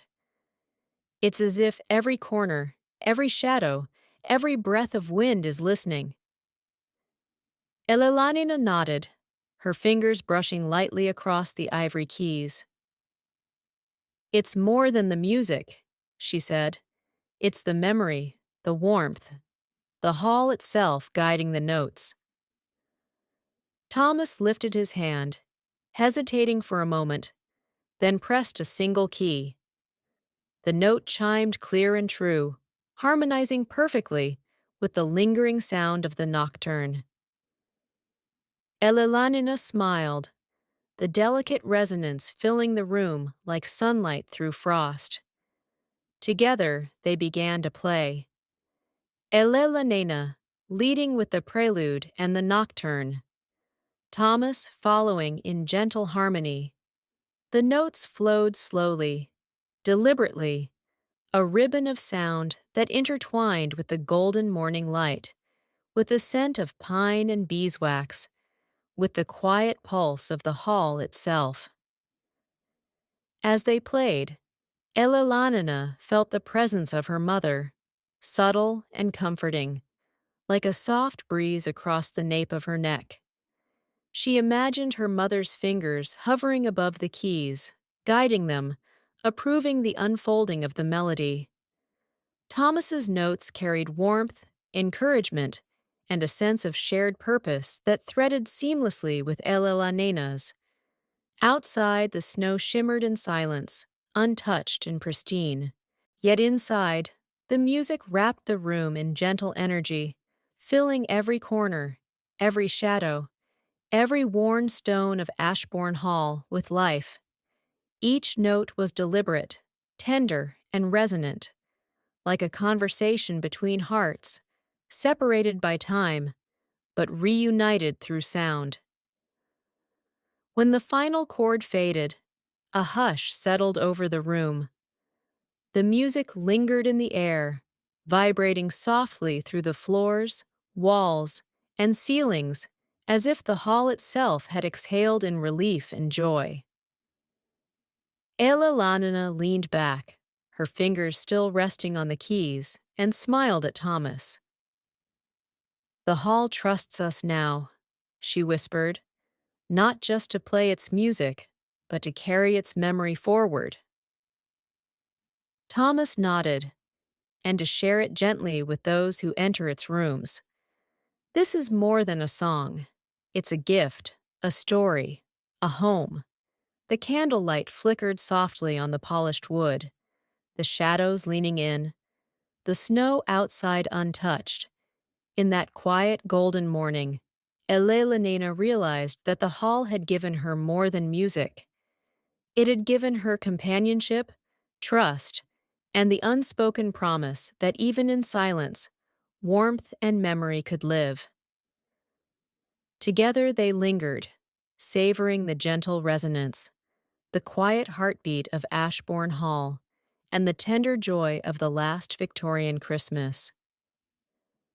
After the shared morning at the piano, Elellanena felt a quiet stirring of curiosity. There were corners of Ashborne Hall she had yet to explore, rooms untouched by time or memory, waiting patiently for her presence. The attic, she realized, had always been a place of whispered tales, mysterious trunks, dust-laden books, and forgotten treasures hidden beneath heavy quilts and cobwebbed beams. She made her way up the narrow staircase, each step muffled by the thick carpet, the air growing cooler with every ascent. Thomas followed silently, his expression gentle and encouraging, the shared bond of music and memory linking them. At the top of the stairs, the heavy attic door loomed, its brass knob tarnished with age. Elellanena turned it slowly, and the hinges groaned softly in welcome. Inside the attic was bathed in a soft, diffused light, filtering through small frosted windows. Dust motes floated lazily in the beams, and the scent of old cedar, worn fabric, and winter air filled her lungs. Elellanena moved carefully among stacks of trunks, boxes, and scattered sheets of paper. Each item seemed alive with memory, waiting to be touched and remembered. Her eyes fell upon a small, intricately carved chest tucked beneath a pile of quilts. Its surface was worn smooth, but delicate etchings of holly and ivy still gleamed faintly in the sunlight. She knelt and lifted the lid with care. Inside were letters bound with ribbons, old photographs in faded sepia tones, and small trinkets, a porcelain figurine, a brass locket, a silver thimble, reminders of lives long past within these walls. Among the items, Elellanena found a thin, dust-covered folder labeled simply Christmases Past. Inside were sheets of music, some complete, some partial, and a few sketches of festive decorations, wreaths, and candle arrangements. One particular sketch caught her eye, a drawing of the grand Christmas tree adorned with ribbons and bells, and a small note written in her mother's delicate hand. For Elellanena, may you see each Christmas as it was meant to be, full of wonder, warmth, and love. Her heart warmed at the sight, and she traced the delicate ink with her fingertips, feeling the quiet presence of her mother surrounding her. Thomas leaned closer, observing the treasure with gentle reverence. "The hall keeps its stories here," he murmured. "Not just music, but memories, celebrations, and love. It has waited all these years for someone to see them, to honor them." Elellanena nodded, placing the sketches and sheets carefully back in the chest. She realized that the attic was more than storage. It was a sanctuary of remembrance, a quiet archive of the hall's living heart. Each discovery whispered not just history, but hope, warmth, and the promise that the last Victorian Christmas was unfolding with every careful step she took. Outside, the snow continued to drift, muffling the world in soft white quiet. Inside the attic, the golden light and faint sense of cedar and paper created a haven of memory and peace, a gentle cradle for Elellanenna's heart as she prepared to uncover more of Ashborne Hall's secrets. After the attic, Elellanena and Thomas descended to the main hall, their footsteps echoing softly against the polished wood floors. The hall felt more alive than ever, each corridor and chamber anticipating the season, the snow outside glinting like diamonds under the winter sun. Elellanenna's thoughts lingered on the sketches she had found, particularly the one depicting the grand Christmas tree, and an idea began to bloom in her mind. The main hall was vast with high ceilings, high windows, and polished oak floors that reflected the morning light. In the center, a space waited, empty yet expectant, as if it knew it would soon be filled with color, warmth, and celebration. Elellanena retrieved one of the small trunks from the attic, opening it to reveal strings of hand-cut paper chains, delicate ornaments, and ribbons of deep crimson and gold. Thomas knelt beside her, lifting a bundle of tiny candles. "Shall we begin?" he asked, his eyes soft with anticipation. Elellanena nodded, and together they set to work. Each ornament was carefully hung on the tree, each ribbon gently draped and adjusted. The candles were placed in brass holders along the branches, and the soft fragrance of pine and beeswax filled the air. Outside, the snow continued to fall, muffling the world beyond the hall, leaving the interior warm, alive, and serene. As they worked, Elellanena felt the hall's presence more keenly than ever. The shadows seemed to lean in, curious and approving. The portraits lining the hall watched quietly, as though remembering past Christmases, nodding in silent encouragement. Every placement of an ornament, every adjustment of a ribbon felt deliberate, a continuation of a long tradition carried forward by her hands. By the time they stepped back, the tree stood resplendent, a beacon of warmth, memory, and gentle light. The soft flicker of candlelight reflected across the polished floor, casting patterns of gold and crimson on the walls. Elellanenna's heart swelled with quiet joy. For the first time in decades, the hall's Christmas felt fully alive, as though all the years of waiting had been for this single moment. Thomas placed a gentle hand on her shoulder. "The hall is pleased," he said, "and so am I. It feels complete." Elellanena smiled, brushing a gloved hand along a branch. "Not yet," she whispered softly, "but it feels like we're close. There's more to uncover, more music, more memory, more of the last Victorian Christmas waiting for us." The hall seemed to hum in agreement, the snow outside glimmering in silent celebration. Inside, the golden warmth, the scent of pine and wax, and the gentle light of the candles filled every corner, wrapping Elellanena and Thomas in a cocoon of quiet peace and anticipation. The Christmas tree, standing proud and radiant, marked not just a decoration, but the heartbeat of Ashborne Hall, its memory, its music, and its last Victorian Christmas brought gently to life. After arranging the grand Christmas tree, Elellanena felt the need to breathe in the crisp winter air. She and Thomas stepped out into the courtyard, the snow crunching softly beneath their boots. The world was quiet, muffled by fresh layers of snow, each flake glittering like tiny stars under the pale winter sun. The courtyard was vast and serene. Snow-dusted yews and oaks stood like silent sentinels, their branches heavy with frost. Elellanena inhaled deeply, the cold air filling her lungs with a bracing clarity, mingled with the subtle scent of pine and smoke from distant chimneys. Her cheeks tingled, and the gentle wind carried a feeling of exhilaration, as if the hall itself had nudged her outside to witness its quiet beauty. Thomas walked beside her, his gaze drifting across the courtyard. "It's almost as if time has paused here," he said softly. "The snow, the hall, it all feels suspended, waiting for something." Elellanena nodded, tracing the delicate frost patterns on the edge of a marble fountain. "It feels like the hall is alive," she said, smiling.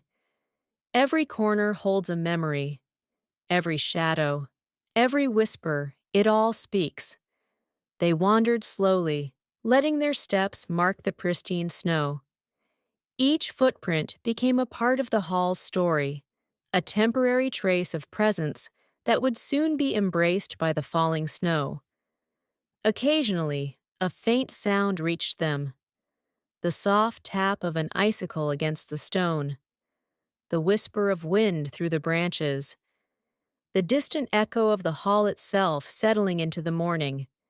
Near the east wing, Elellanena spotted a small wooden bench partially buried under snow. She brushed it free with her gloved hand, and they paused to rest. From this vantage point, they could see the entire courtyard, the hall rising majestically behind them, the snow sparkling endlessly like powdered lace. I imagine Christmases here long ago, Elellanena murmured, her voice soft.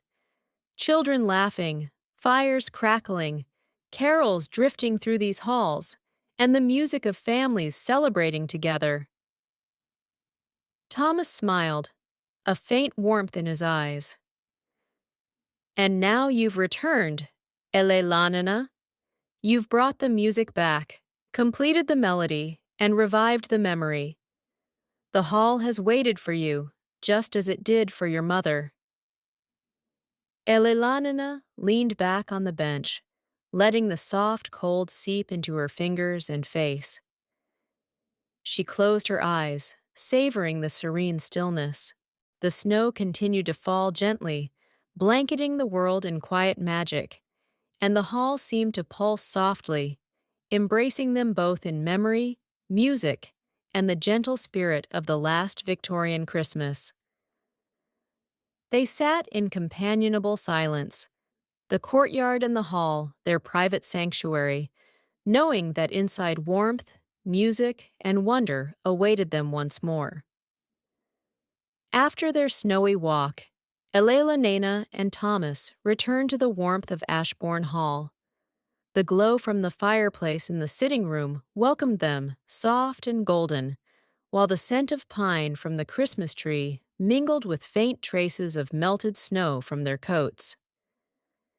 Elellanena placed her gloves and cloak neatly on a chair and turned toward the small writing desk near the window. She opened the leather-bound journal she had discovered in the attic, gently turning the fragile pages.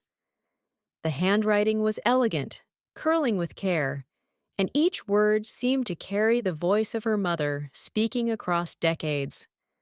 Among the entries, Elellanena found letters addressed to her, hidden long ago as reminders of love, encouragement, and hope. She smiled softly, the memory of her childhood and her mother's warmth enveloping her. Thomas watched quietly, giving her the space to absorb the letters. The hall's memories aren't just music, he said. They're stories, moments, whispers of people who lived and loved here, and you've brought them back to life. Elellanena unfolded one particularly delicate letter. Her mother's words spoke of snow-laden mornings, candle-lit evenings, and the joy of family gatherings. Some described favorite Christmas treats, the scent of warm pudding, spiced wine, roasted chestnuts, and the way laughter drifted through the hallways. Elellanena could almost taste the sweetness, almost hear the giggles of children playing in the corridors. I never realized how much the hall held, she whispered, turning another page. It's not just walls and furniture. It's memory, emotion, music. It's alive. Thomas nodded, picking up a small envelope tucked into the journal. Inside was a single photograph, sepia-toned, of a young woman in a long flowing dress arranging the Christmas tree in the very hall where they had worked. Elellanena recognized her immediately. It was her mother. She traced the edges of the photograph with her fingers, feeling the connection across time, the unbroken thread of family and memory. The hall waits for those who listen, Thomas said softly. And now, it's listening with you. Elellanena placed the letters and photograph carefully back into the journal. The fire crackled softly, the tree's candlelight flickered, and the hall seemed to hum with quiet contentment. She realized that the last Victorian Christmas was not just about music or decorations. It was about remembering, sharing, and honoring the love and life that had passed through these walls. Outside, the snow continued to fall silently, glimmering under the pale winter light, while inside, Elellanena felt the warmth of family, memory, and the hall's enduring heartbeat. She knew that the unfolding story of this Christmas had many more chapters, and she was ready to follow each one.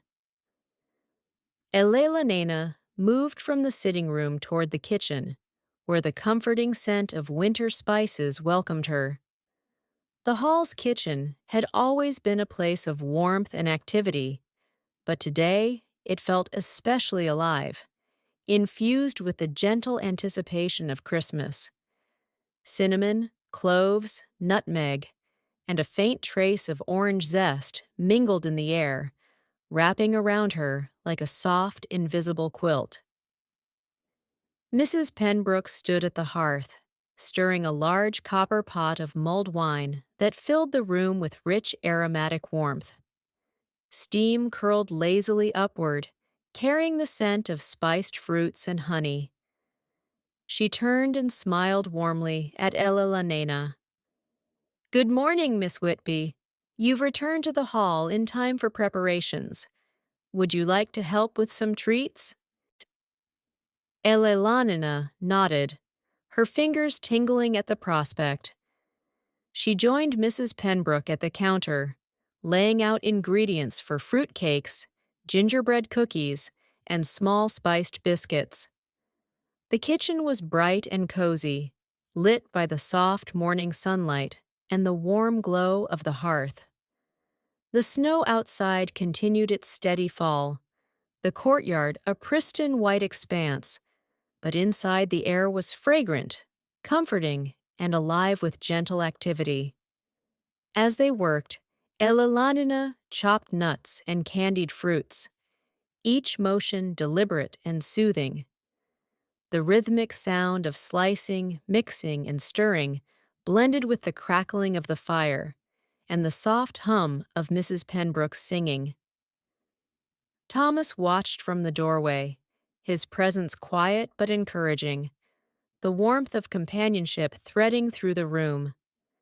Elellanena inhaled deeply, savoring the scents and sensations. The nutmeg's sweetness, the cinnamon's warmth, the honey's richness. They were not just ingredients, but memories embodied in smell and taste. She felt the hall's essence in every corner, the music, the laughter, the quiet rhythm of life, and the anticipation of the approaching Christmas celebrations. After a while, the first batch of cookies slid from the oven, golden and fragrant. Elellanena tasted one, the spiced sweetness melting on her tongue, carrying a gentle reminder of Christmases past. The hall seemed to respond, shadows softening, the fire crackling more warmly, and the snow outside glittering with renewed brilliance. "This," Elellanena whispered to Thomas, "is the heart of Ashborne Hall. Warmth, memory, and small joys all gathered together." Thomas nodded, smiling. "And now we get to share it, not just with ourselves, but with the hall and with the Christmas it remembers." The scents lingered, rich and comforting, and Elellanena felt a deep sense of peace settle within her. The last Victorian Christmas was unfolding not only through music and memory, but through the quiet, tender pleasures that made Ashborne Hall a home. After their time in the kitchen, Elellanena felt an irresistible pull to explore a part of Ashborne Hall she had never fully understood. The hidden corridors whispered of long-forgotten secrets and forgotten footsteps. She glanced at Thomas, whose eyes mirrored the same curiosity, and together they ventured toward the west wing, where a faint draft suggested a hidden doorway somewhere along the tall wood-paneled walls. The corridor was quiet, dust motes drifting in the morning light, the floorboards creaking softly beneath their careful steps. Elellanena ran her gloved fingers along the wall, tracing the smooth, polished wood, until she felt a subtle irregularity, a narrow panel that shifted slightly beneath her touch. With a gentle push, the panel swung inward, revealing a hidden passage dimly lit by thin shafts of sunlight from tiny frosted windows above. They stepped inside. The air was cooler here, tinged with the scent of aged stone and faint traces of cedar from long-forgotten chests.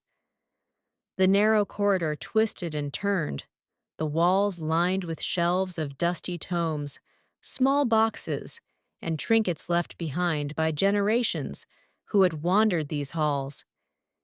Each item seemed to hold a story, a whisper of the hall's memory, waiting for discovery. Halfway along the passage, Elellanena noticed a faint glow emanating from a small alcove. Inside, a carved wooden cabinet rested against the wall, its door slightly ajar.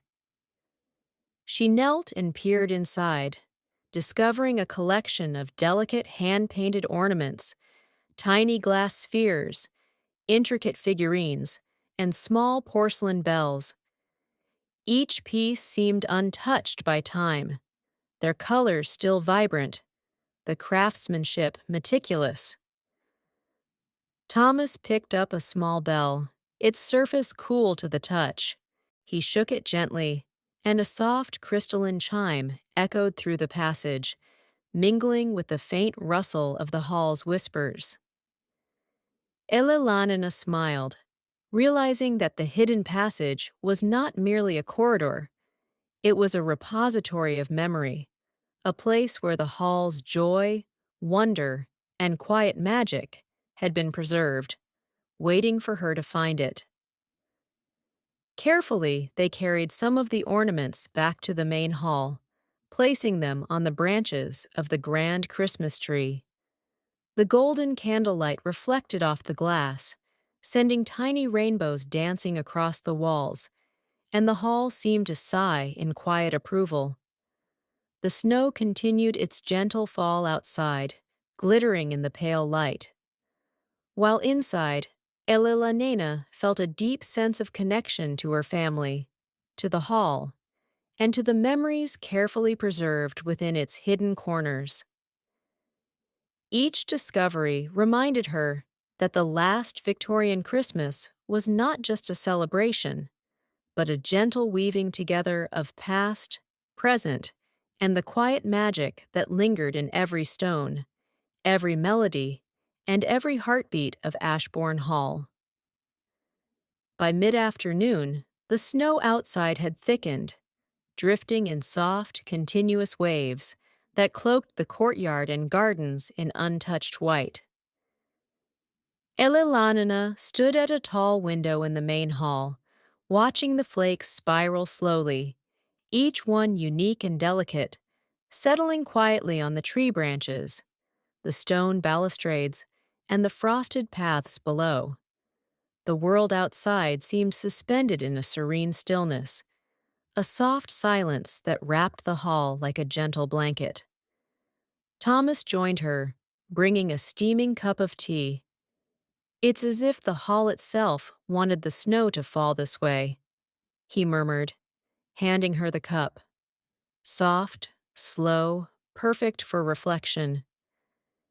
Elellanena inhaled the warm scent of the tea and exhaled, feeling the calm seep into her shoulders.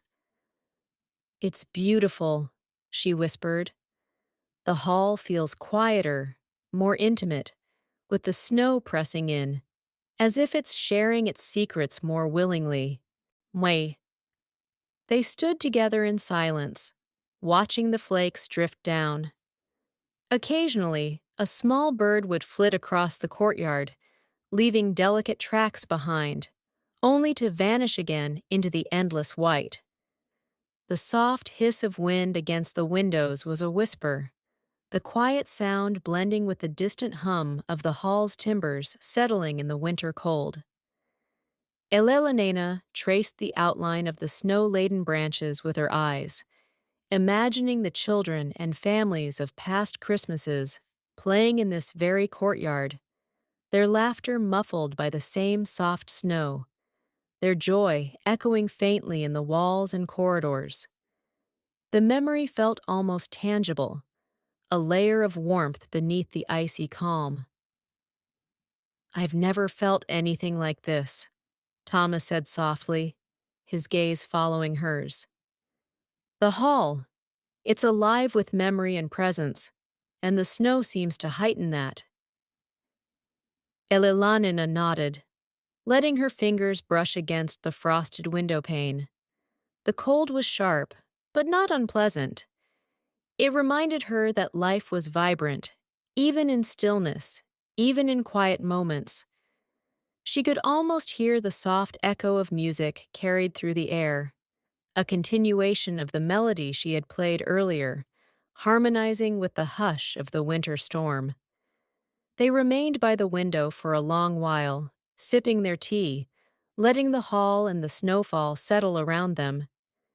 Every flake seemed to carry a story, a gentle memory, a note in the ongoing symphony of the last Victorian Christmas. The world outside was frozen and quiet, yet inside, warmth, music, and memory thrived, embracing Elellanena and Thomas in a cocoon of serene wonder. As the snowstorm continued outside, Elellanena and Thomas returned to the sitting room where the fireplace glowed warmly, sending golden light dancing across the walls and ceiling. The scent of pine from the Christmas tree and the lingering aroma of winter spices filled the room, mingling with the faint smoke from the fire. The hall seemed to hum softly, a gentle vibration that wrapped around them like a comforting embrace. Elellanena gathered the letters, sketches, and photographs from the attic, laying them carefully on the small oak table beside the fire. "I think the hall wants us to remember more than just music," she said softly. "It wants us to feel the lives that passed through these rooms, the stories, the laughter, the quiet moments of reflection." Thomas nodded, settling into a nearby armchair, the firelight flickering across his face. "Then let us listen," he said, his voice calm, steady, "and let the hall guide us through its memories." Elellanena opened one of the letters, reading aloud the gentle curling handwriting of her mother. Tales of winter walks in the courtyard, children playing near the fountain, evenings spent singing by the fire. Each story was imbued with warmth, humor, and love. The words painted vivid pictures in Elellanenna's mind. The soft crunch of snow under boots, the tang of spiced wine, the delicate sparkle of candlelight on polished wood. As she read, Thomas added his own observations, recalling the way the hall seemed to preserve moments in its walls, in the timbers, in the very air they breathed. The two of them spoke softly, weaving the letters and sketches into a shared narrative that embraced both past and present. The fire crackled, sending tiny sparks into the hearth, and Elellanena felt the gentle weight of history settle around them. Every corner of the room seemed to lean in, listening, remembering, participating in the quiet communion. The snow outside pressed against the windows, a soft white curtain muffling the world beyond the hall. After hours of reading, sharing, and reflecting, Elellanena set down the letters. She glanced at Thomas and smiled. "The hall doesn't just tell stories. It invites you to live them, to feel them, to become part of them." Thomas nodded, eyes warm. "And in doing so, it allows us to continue its memory, to keep its spirit alive." The room was serene, golden with firelight, and Elellanena felt a deep, abiding peace. The last Victorian Christmas was unfolding not just through music or decorations, but through the gentle, lingering stories of life, love, and memory preserved within the walls of Ashborne Hall. As the afternoon sun dipped lower, casting a soft golden haze through the tall windows, Elellanena and Thomas moved to the small sitting alcove beside the fireplace. A silver tray had been prepared, with delicate china cups, steaming tea, and small spiced biscuits. The hall exhaled a calm warmth, the fire crackling gently, mingling with the faint scent of pine and winter spices lingering from the kitchen. Elellanena poured the tea carefully, the steam curling in lazy, fragrant spirals. She handed a cup to Thomas, who accepted it with a quiet smile, and they settled into the soft armchairs. Outside, the snow continued to fall softly, each flake landing silently, adding another layer of pristine white to the courtyard. "It's strange," Elellanena said, gazing into her cup. "Being here feels like stepping into a memory, yet it's all alive. The hall isn't just a building, it's a presence. Every sound, every shadow, it seems to have its own heartbeat." Thomas nodded, tracing the rim of his cup with a gloved finger. "It's the culmination of years of care, love, and life. Every family that lived here, every celebration, every quiet night, it's all woven into the walls, and you've brought your own thread into that tapestry." Elellanena took a sip of tea, letting the warmth settle into her chest. She looked around at the flickering firelight reflecting off the polished wood, the soft glow of the Christmas tree, and the golden light spilling through the windows.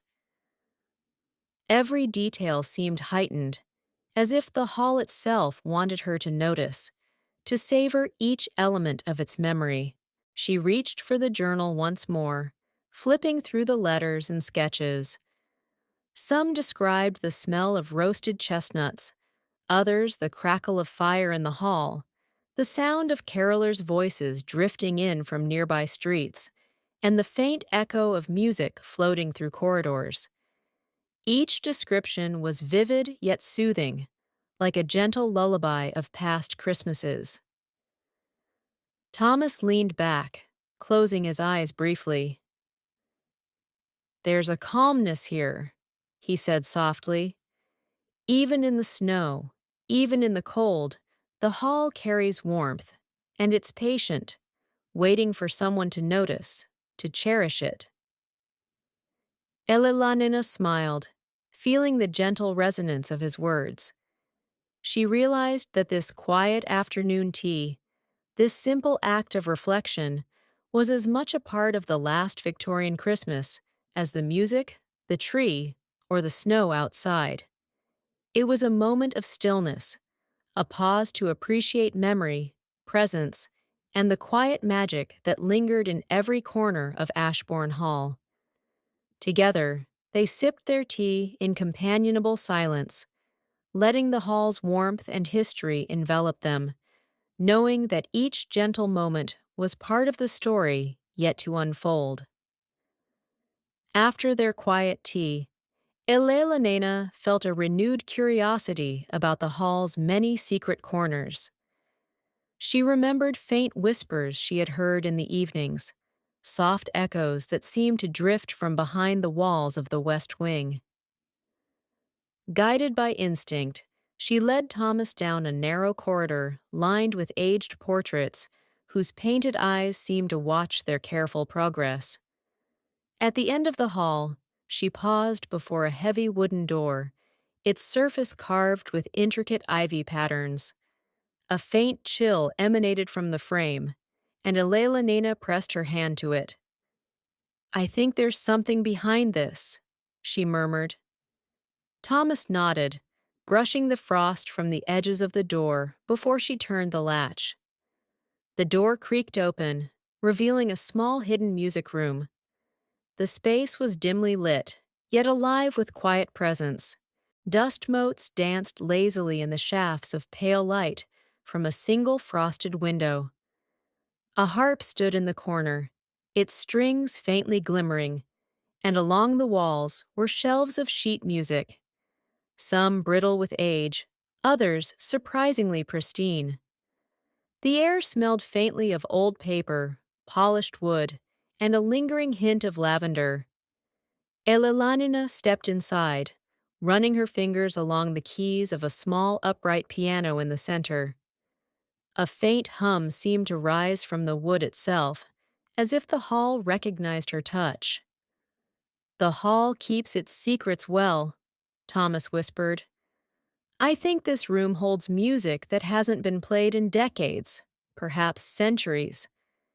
She opened one of the shelves and carefully lifted a bundle of music sheets, tied with faded ribbon. The notations were delicate, detailed, and full of emotion. Some were lullabies, others festive carols, and a few seemed to be exercises or experiments in melody, fragments left by composers who had passed through Ashborne Hall. Elellanena traced her fingers over the staves, imagining the gentle echo of these songs floating through the corridors long ago. Thomas picked up a small music box, winding it carefully. A soft crystalline melody rose, blending with the subtle echoes of the room. Elellanena smiled, recognizing a theme she had played before, the hall's memory patiently waiting for her to discover it, to honor it. They spent hours in the music room, exploring the sheets, testing the instruments, and listening as the hall whispered its stories. Each note, each fragment of song, seemed to breathe life back into the space, filling it with warmth, memory, and the quiet joy of discovery. As evening began to fall, Elellanena closed the music sheets carefully and whispered to Thomas, "The hall gives its music to those who are willing to listen. I think it trusts us now, and I want to carry this trust forward." Outside, the snow shimmered in the fading light, and inside the hidden music room glowed with quiet reverence, a sanctuary of sound, memory, and gentle magic, perfectly attuned to the last Victorian Christmas. As twilight settled over Ashborne Hall, Elellanena and Thomas returned to the grand hall, where the Christmas tree shimmered softly in the firelight. The snow outside had thickened, layering the courtyard in a serene, untouched white, while the interior glowed golden and warm. Shadows from the flickering flames danced across the polished floors, creating an intricate pattern that felt almost alive. Elellanena ran her gloved hand along the velvet arm of a nearby settee, taking in the familiar comfort of the room.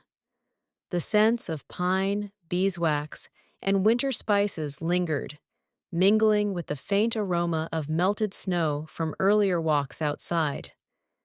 She felt the hall's presence in every corner, as though it were leaning in to observe the unfolding evening, quietly approving of the music, the decorations, and the rediscovery of its memories. Thomas moved to the piano, his fingers brushing lightly over the keys. "Do you want to play a piece together before night falls?" he asked, a soft smile on his face. Elellanena nodded, her heart warming at the thought.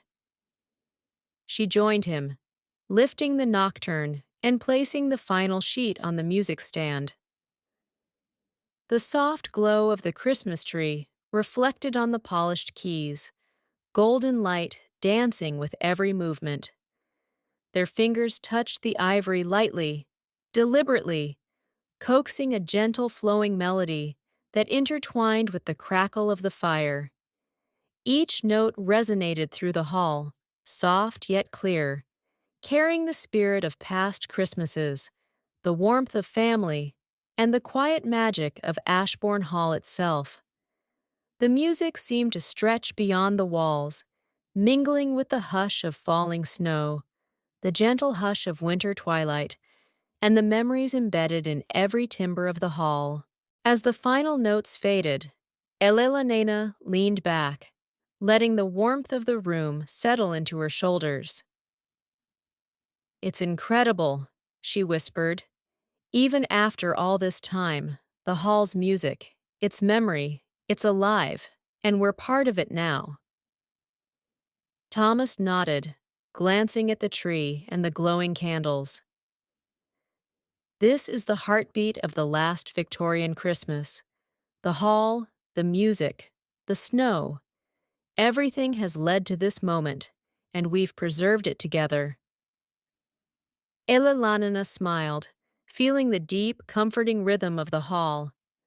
Outside, the snow sparkled under the pale light of dusk, while inside, warmth, light, and gentle music enveloped them.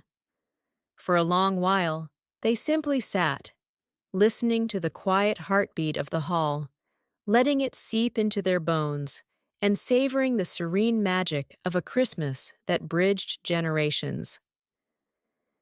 As evening deepened and the carols faded, Elellanena and Thomas lingered near the grand fireplace, the soft warmth of the flames wrapping around them. The snow outside had thickened, swirling in delicate, glittering patterns against the darkened windows. The hall seemed to hold its breath, a quiet expectancy settling over every polished surface, every shadowed corner.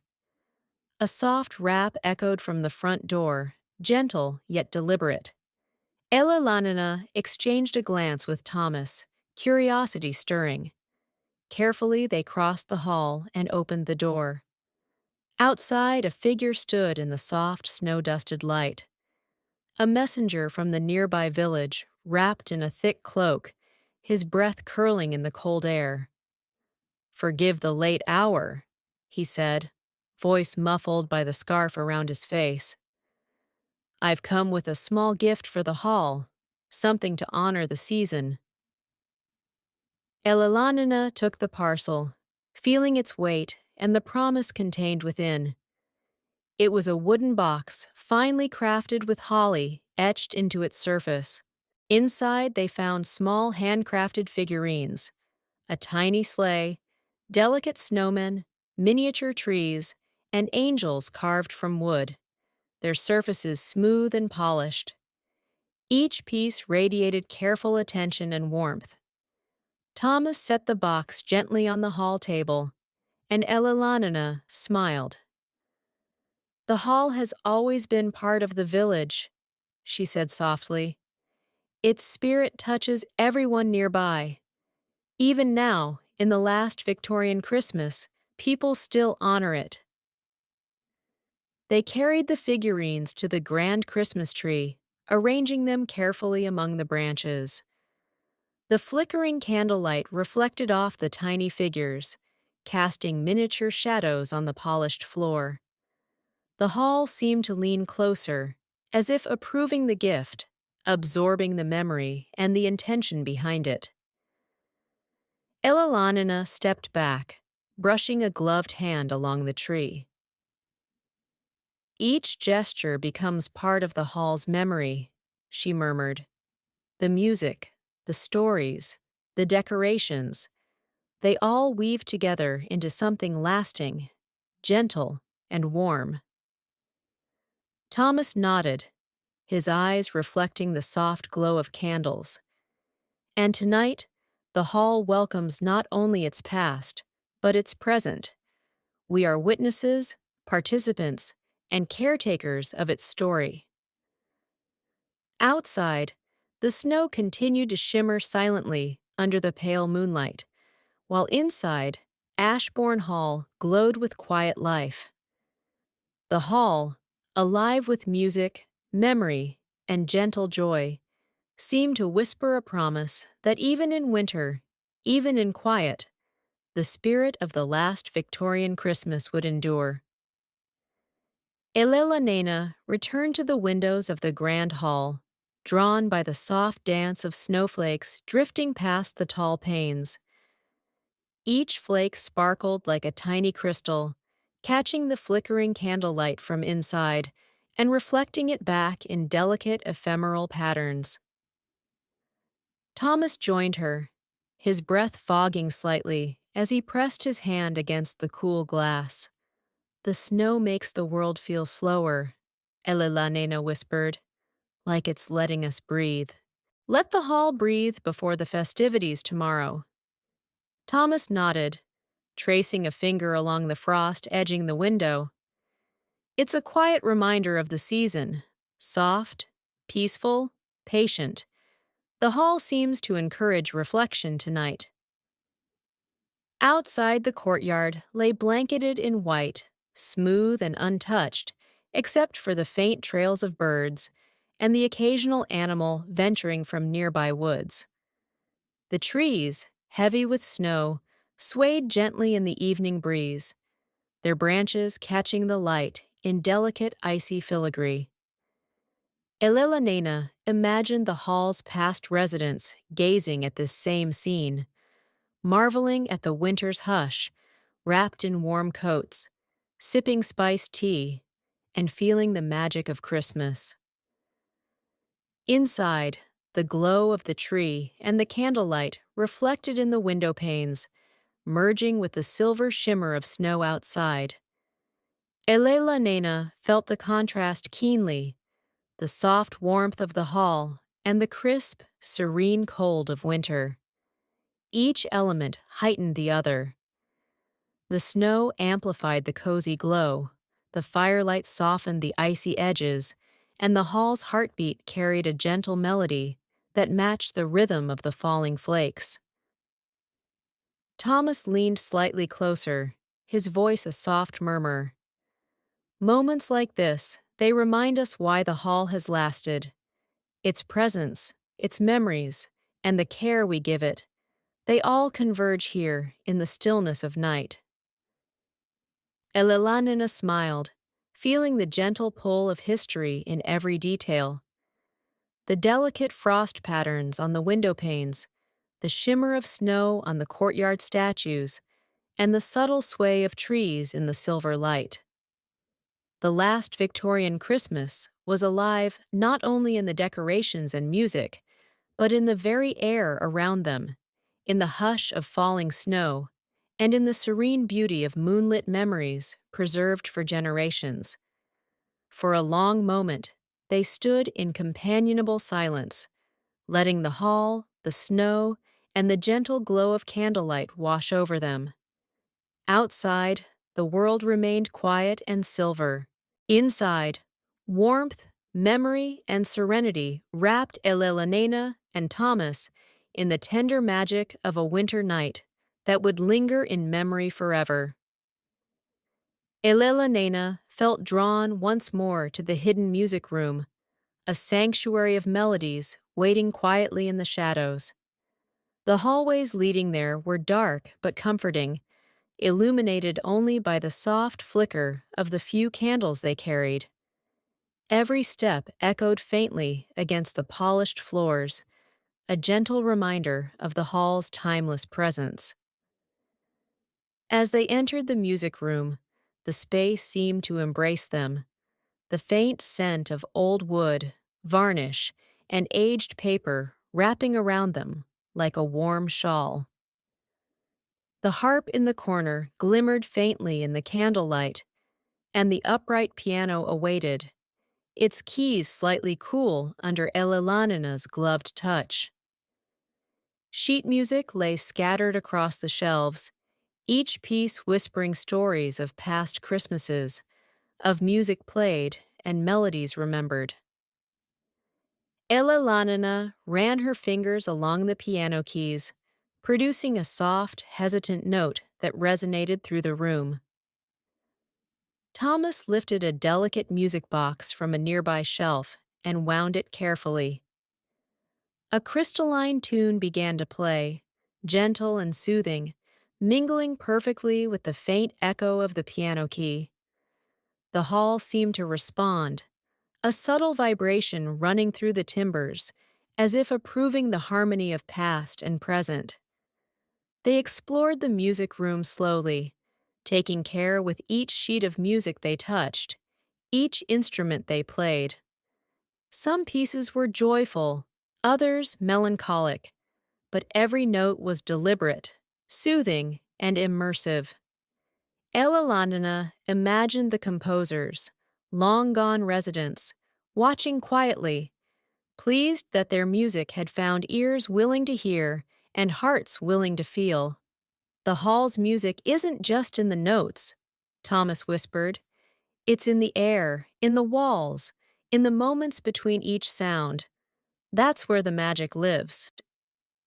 Elellanena nodded, letting her fingers glide over the keys, producing a gentle melody that intertwined with the music box's soft tune. Outside, snowflakes brushed against the frosted windows, silvering the night, while inside, the hall's hidden sanctuary thrummed quietly with memory, melody, and a timeless, gentle magic. For a long while, they played in companionable silence, letting the music linger, echo, and settle like a soft, warm blanket. The last Victorian Christmas continued to unfold, its heartbeats of sound and memory filling the hidden corners of Ashborne Hall with serene, enduring life. After leaving the music room, Elellanena and Thomas returned once again to the library, drawn by the comforting glow of the fire. The room was bathed in golden light, the flickering flames sending gentle shadows across the rows of leather-bound books. The air smelled faintly of pine, candle wax, and aged paper, an aroma that felt both nostalgic and soothing. Elellanena sank into the low armchair near the hearth, tucking her hands into the warmth radiating from the fire. Thomas sat opposite her, a small teacup in hand, letting the silence of the library settle around them. Outside, the snow continued to fall softly, a quiet curtain that separated the hall from the world beyond. The occasional hiss of the fire and the faint rustle of pages created a lullaby of soft sounds, perfect for reflection and calm. She picked up a volume of poetry, running her fingers along the gilded letters on the spine, before opening it to a random page. The words spoke of winter landscapes, quiet evenings, and the gentle joy of shared warmth. Elellanena read aloud softly, letting the syllables float through the library, blending with the crackle of the fire and the soft hum of the hall itself. Thomas listened quietly, his eyes reflecting the golden light. "It's remarkable," he murmured. "The hall preserves moments like this. The warmth, the stories, the gentle hush of evening. It all lingers, waiting for someone to notice." Elellanena smiled, turning another page. The library felt like a cocoon, a haven where time slowed and memories settled into gentle layers. Each book, each candle, each flicker of light contributed to the hall's heartbeat, a rhythm of comfort, reflection, and serene joy.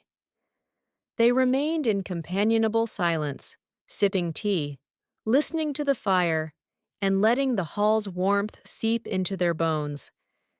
Every detail, the scent of pine, the glow of candlelight, the rustle of pages felt magnified in its gentle, calming presence.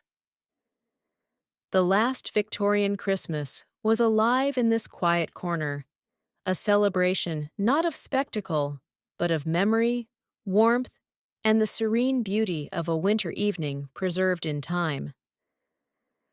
As the night deepened, Elellanena felt an irresistible pull to return to the grand piano in the main hall. The flickering candlelight painted golden patterns across the polished floors, and the Christmas tree shimmered softly, each ornament reflecting a gentle glow. Outside, the snow continued to drift lazily, silvering the courtyard under the moonlight. Elellanena lifted the piano's lid, her gloved fingers hovering over the keys. Thomas settled beside her, placing a small music box on a nearby table. When wound, it sang a delicate crystalline tune that mingled with the faint creak of the hall and the hushed whisper of falling snow. Elellanena began to play softly, a gentle melody that rose and fell like the wind brushing over the winter landscape outside. The music filled the hall, each note carrying warmth, memory, and a subtle magic that seemed to awaken the very walls. Elellanena imagined the hall itself breathing in time with the song, the timbers humming, the shadows dancing lightly, and the faint echo of past celebrations blending seamlessly with the present. Thomas watched quietly, occasionally tapping a rhythm on the table, his eyes reflecting the candlelight. "The hall listens," he whispered.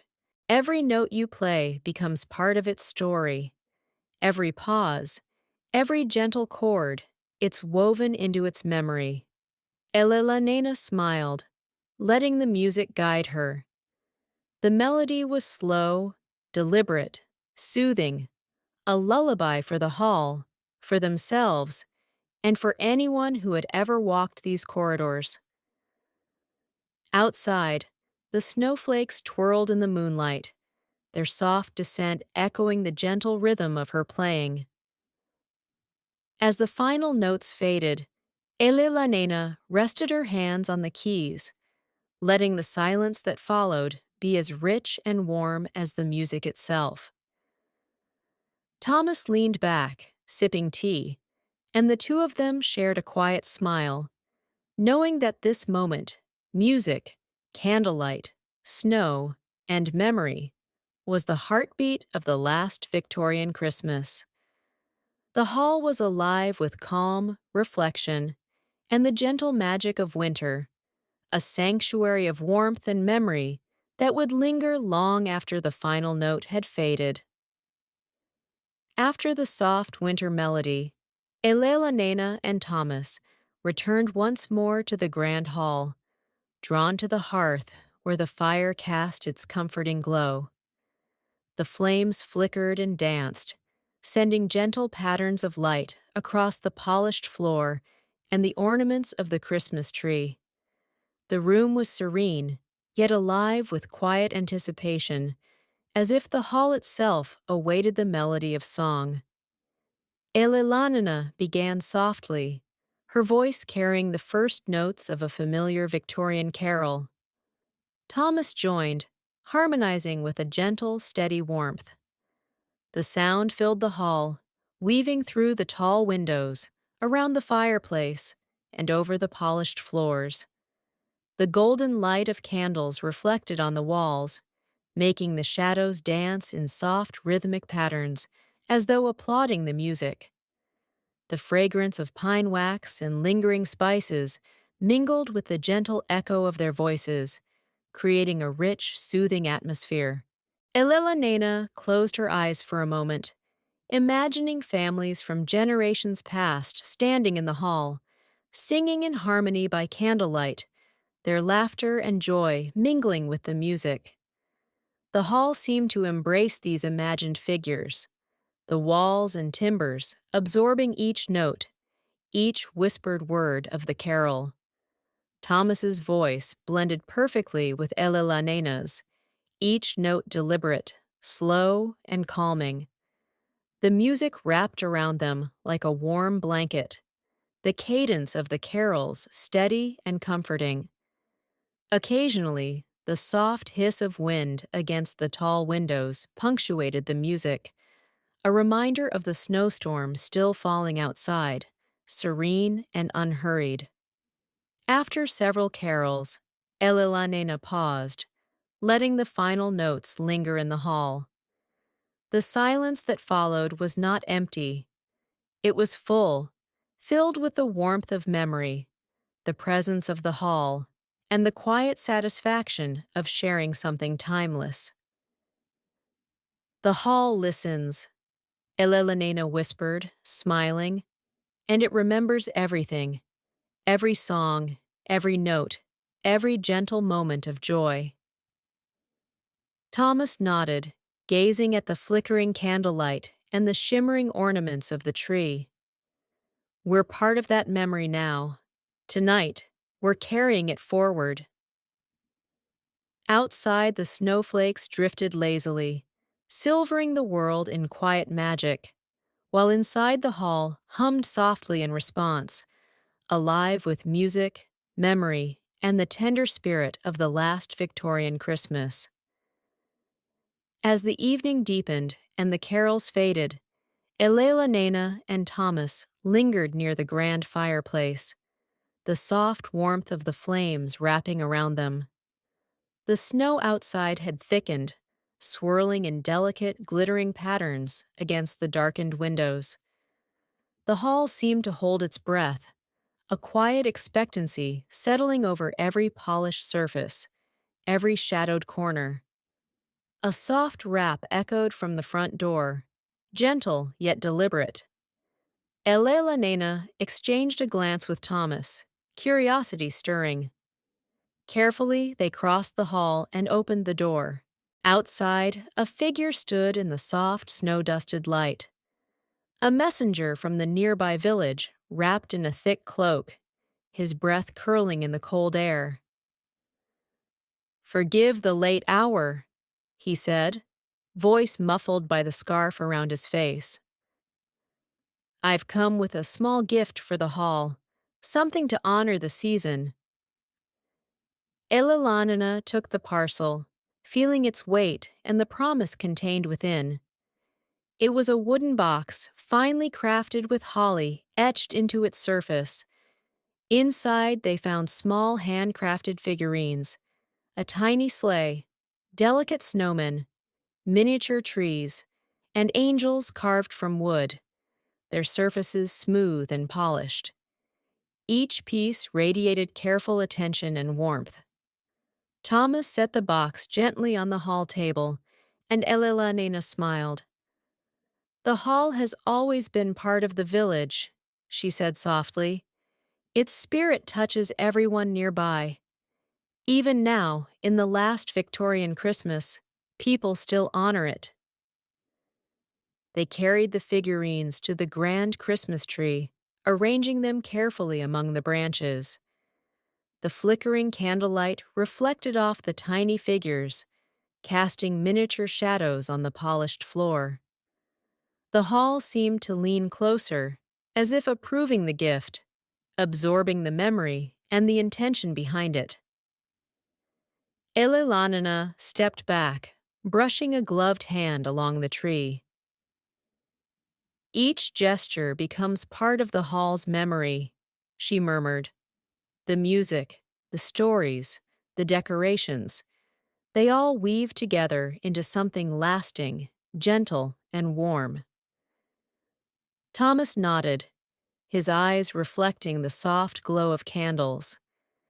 And tonight, the hall welcomes not only its past, but its present. We are witnesses, participants, and caretakers of its story. Outside, the snow continued to shimmer silently under the pale moonlight, while inside, Ashborne Hall glowed with quiet life. The hall, alive with music, memory, and gentle joy, seemed to whisper a promise that even in winter, even in quiet, the spirit of the last Victorian Christmas would endure. Elellanena returned to the windows of the grand hall, drawn by the soft dance of snowflakes drifting past the tall panes.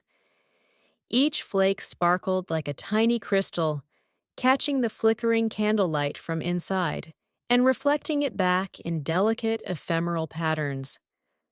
Thomas joined her, his breath fogging slightly as he pressed his hand against the cool glass.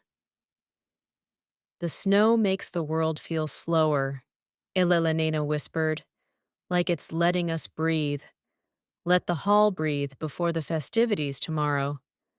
Thomas nodded, tracing a finger along the frost edging the window. "It's a quiet reminder of the season. Soft, peaceful, patient." The hall seems to encourage reflection tonight. Outside the courtyard lay blanketed in white, smooth and untouched, except for the faint trails of birds and the occasional animal venturing from nearby woods. The trees, heavy with snow, swayed gently in the evening breeze, their branches catching the light in delicate icy filigree. Elellanena imagined the hall's past residents gazing at this same scene, marveling at the winter's hush, wrapped in warm coats, sipping spiced tea, and feeling the magic of Christmas. Inside, the glow of the tree and the candlelight reflected in the window panes, merging with the silver shimmer of snow outside. Elellanena felt the contrast keenly, the soft warmth of the hall and the crisp, serene cold of winter. Each element heightened the other. The snow amplified the cozy glow, the firelight softened the icy edges, and the hall's heartbeat carried a gentle melody that matched the rhythm of the falling flakes. Thomas leaned slightly closer, his voice a soft murmur. Moments like this, they remind us why the hall has lasted. Its presence, its memories, and the care we give it, they all converge here in the stillness of night.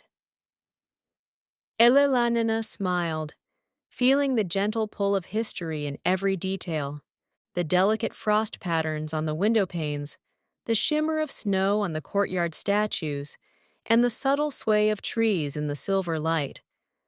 The last Victorian Christmas was alive not only in the decorations and music, but in the very air around them, in the hush of falling snow, and in the serene beauty of moonlit memories preserved for generations. For a long moment, they stood in companionable silence, letting the hall, the snow, and the gentle glow of candlelight wash over them. Outside, the world remained quiet and silver. Inside, warmth, memory, and serenity wrapped Elellanena and Thomas in the tender magic of a winter night that would linger in memory forever. Drawn once again to the windows, Elellanena moved to the grand hall's northern side, where tall panes offered a sweeping view of the courtyard, bathed in silver moonlight. The snow glimmered like crushed diamonds, smooth and untouched, except for the delicate traces of nightbirds venturing briefly across the grounds. The trees, heavy with frost, swayed gently in the wind, their branches casting intricate lace-like shadows across the snow. Thomas stepped beside her, carrying a small candle whose warm glow contrasted beautifully with the cool blue of the moonlit snow. "It's almost magical," he murmured. "The hall looks like a painting tonight, frozen yet alive, serene yet full of quiet energy." Elellanena nodded, her eyes tracing the paths between hedges and statues that seemed suspended in the pale light. She could almost hear the faint echoes of carols sung long ago in the courtyard, the laughter of children playing in the snow, and the crunch of boots across icy paths. The moonlight softened every edge, every shadow, creating a world that was calm, still, and deeply enchanting. A gentle wind drifted through the slightly open window, carrying the crisp scent of snow and winter pine. Elellanena inhaled slowly, letting the cold, clean air fill her lungs and invigorate her senses.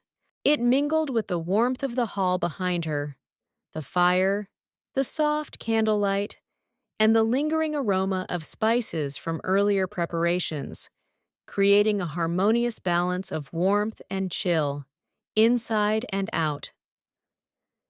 Thomas leaned slightly closer, speaking in a soft tone. "Moments like this, they remind us why the hall has lasted. Its presence, its memories, and the care we give it, they all converge here in the stillness of night." Elellanena smiled, feeling the gentle pull of history in every detail. The delicate frost patterns on the window panes, the shimmer of snow on the courtyard statues, and the subtle sway of trees in the silver light. The last Victorian Christmas was alive not only in the decorations and music, but in the very air around them, in the hush of falling snow, and in the serene beauty of moonlit memories preserved for generations.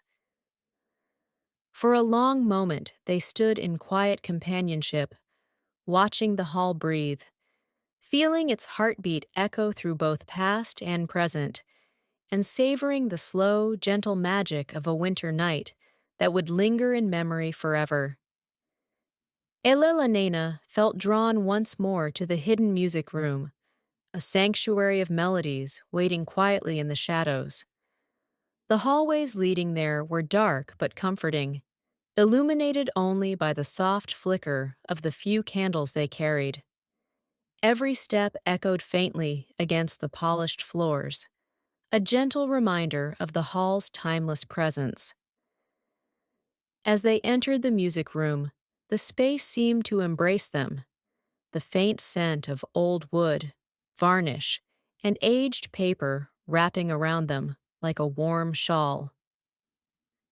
The harp in the corner glimmered faintly in the candlelight, and the upright piano awaited, its keys slightly cool under Elellanenna's gloved touch. Sheet music lay scattered across the shelves, each piece whispering stories of past Christmases, of music played and melodies remembered. Elellanena ran her fingers along the piano keys, producing a soft, hesitant note that resonated through the room. Thomas lifted a delicate music box from a nearby shelf and wound it carefully. A crystalline tune began to play, gentle and soothing, mingling perfectly with the faint echo of the piano key. The hall seemed to respond, a subtle vibration running through the timbers, as if approving the harmony of past and present. They explored the music room slowly, taking care with each sheet of music they touched, each instrument they played. Some pieces were joyful, others melancholic, but every note was deliberate, soothing, and immersive. Elellanena imagined the composers, long-gone residents, watching quietly, pleased that their music had found ears willing to hear and hearts willing to feel. "The hall's music isn't just in the notes," Thomas whispered. "It's in the air, in the walls, in the moments between each sound. That's where the magic lives." Elellanena nodded, letting her fingers glide over the keys, producing a gentle melody that intertwined with the music box's soft tune. Outside, snowflakes brushed against the frosted windows, silvering the night, while inside, the hall's hidden sanctuary thrummed quietly with memory, melody, and a timeless, gentle magic. For a long while, they played in companionable silence, letting the music linger, echo, and settle like a soft, warm blanket. The last Victorian Christmas continued to unfold, its heartbeats of sound and memory filling the hidden corners of Ashborne Hall with serene, enduring life. After leaving the music room, Elellanena and Thomas returned once again to the library, drawn by the comforting glow of the fire. The room was bathed in golden light, the flickering flames sending gentle shadows across the rows of leather-bound books. The air smelled faintly of pine, candle wax, and aged paper, an aroma that felt both nostalgic and soothing. Elellanena sank into the low armchair near the hearth, tucking her hands into the warmth radiating from the fire. Thomas sat opposite her, a small teacup in hand, letting the silence of the library settle around them. Outside, the snow continued to fall softly, a quiet curtain that separated the hall from the world beyond. The occasional hiss of the fire and the faint rustle of pages created a lullaby of soft sounds, perfect for reflection and calm. She picked up a volume of poetry, running her fingers along the gilded letters on the spine before opening it to a random page. The words spoke of winter landscapes, quiet evenings, and the gentle joy of shared warmth. Elellanena read aloud softly, letting the syllables float through the library, blending with the crackle of the fire and the soft hum of the hall itself. Thomas listened quietly, his eyes reflecting the golden light. "It's remarkable," he murmured. "The hall preserves moments like this. The warmth, the stories, the gentle hush of evening. It all lingers, waiting for someone to notice." Elellanena smiled, turning another page. The library felt like a cocoon, a haven where time slowed and memories settled into gentle layers. Each book, each candle, each flicker of light contributed to the hall's heartbeat, a rhythm of comfort, reflection, and serene joy. They remained in companionable silence, sipping tea, listening to the fire, and letting the hall's warmth seep into their bones. Every detail, the scent of pine, the glow of candlelight, the rustle of pages felt magnified in its gentle, calming presence. The last Victorian Christmas was alive in this quiet corner, a celebration not of spectacle, but of memory, warmth, and the serene beauty of a winter evening preserved in time. As the night deepened, Elellanena felt an irresistible pull to return to the grand piano in the main hall. The flickering candlelight painted golden patterns across the polished floors, and the Christmas tree shimmered softly, each ornament reflecting a gentle glow.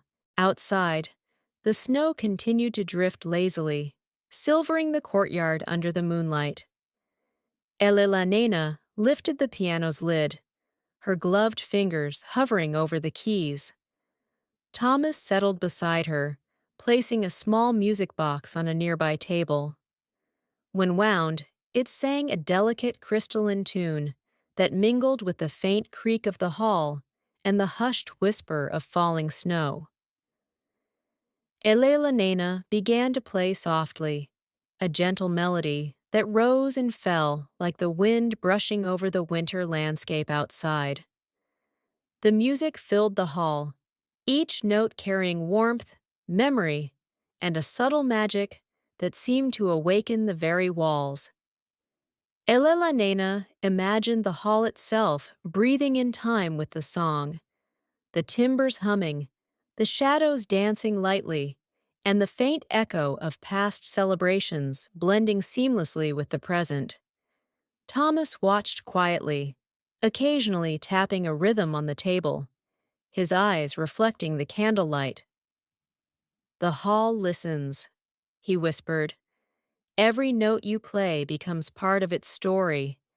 Every pause, every gentle chord, it's woven into its memory." Elellanena smiled, letting the music guide her. The melody was slow, deliberate, soothing, a lullaby for the hall, for themselves, and for anyone who had ever walked these corridors. Outside, the snowflakes twirled in the moonlight, their soft descent echoing the gentle rhythm of her playing. As the final notes faded, Elellanena rested her hands on the keys, letting the silence that followed be as rich and warm as the music itself. Thomas leaned back, sipping tea, and the two of them shared a quiet smile, knowing that this moment, music, candlelight, snow, and memory, was the heartbeat of the last Victorian Christmas. The hall was alive with calm, reflection, and the gentle magic of winter, a sanctuary of warmth and memory that would linger long after the final note had faded. After the soft winter melody, Elellanena and Thomas returned once more to the grand hall, drawn to the hearth where the fire cast its comforting glow. The flames flickered and danced, sending gentle patterns of light across the polished floor and the ornaments of the Christmas tree. The room was serene, yet alive with quiet anticipation, as if the hall itself awaited the melody of song. Elellanena began softly, her voice carrying the first notes of a familiar Victorian carol. Thomas joined, harmonizing with a gentle, steady warmth. The sound filled the hall, weaving through the tall windows, around the fireplace, and over the polished floors.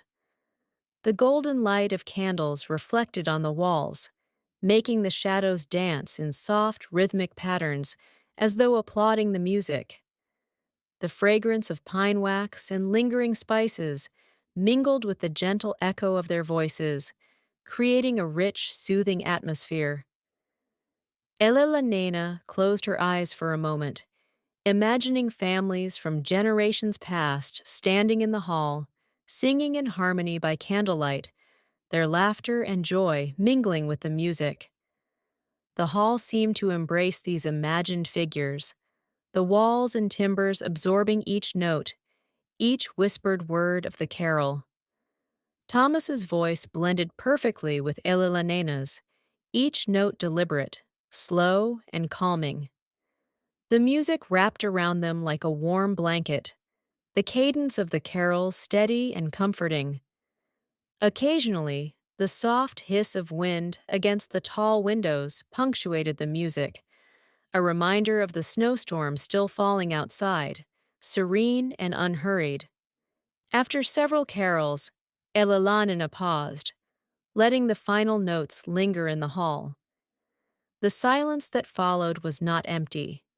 It was full, filled with the warmth of memory, the presence of the hall, and the quiet satisfaction of sharing something timeless. "The hall listens," Elellanena whispered, smiling, "and it remembers everything, every song, every note, every gentle moment of joy." Thomas nodded, gazing at the flickering candlelight and the shimmering ornaments of the tree. "We're part of that memory now. Tonight, we're carrying it forward." Outside, the snowflakes drifted lazily, silvering the world in quiet magic, while inside the hall hummed softly in response, alive with music, memory, and the tender spirit of the last Victorian Christmas. As the evening deepened and the carols faded, Elellanena and Thomas lingered near the grand fireplace, the soft warmth of the flames wrapping around them. The snow outside had thickened, swirling in delicate, glittering patterns against the darkened windows. The hall seemed to hold its breath, a quiet expectancy settling over every polished surface, every shadowed corner. A soft rap echoed from the front door, gentle yet deliberate. Elellanena exchanged a glance with Thomas, curiosity stirring. Carefully, they crossed the hall and opened the door.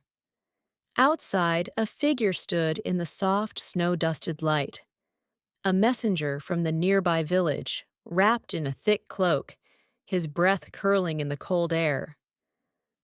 "Forgive the late hour," he said, voice muffled by the scarf around his face. "I've come with a small gift for the hall, something to honor the season."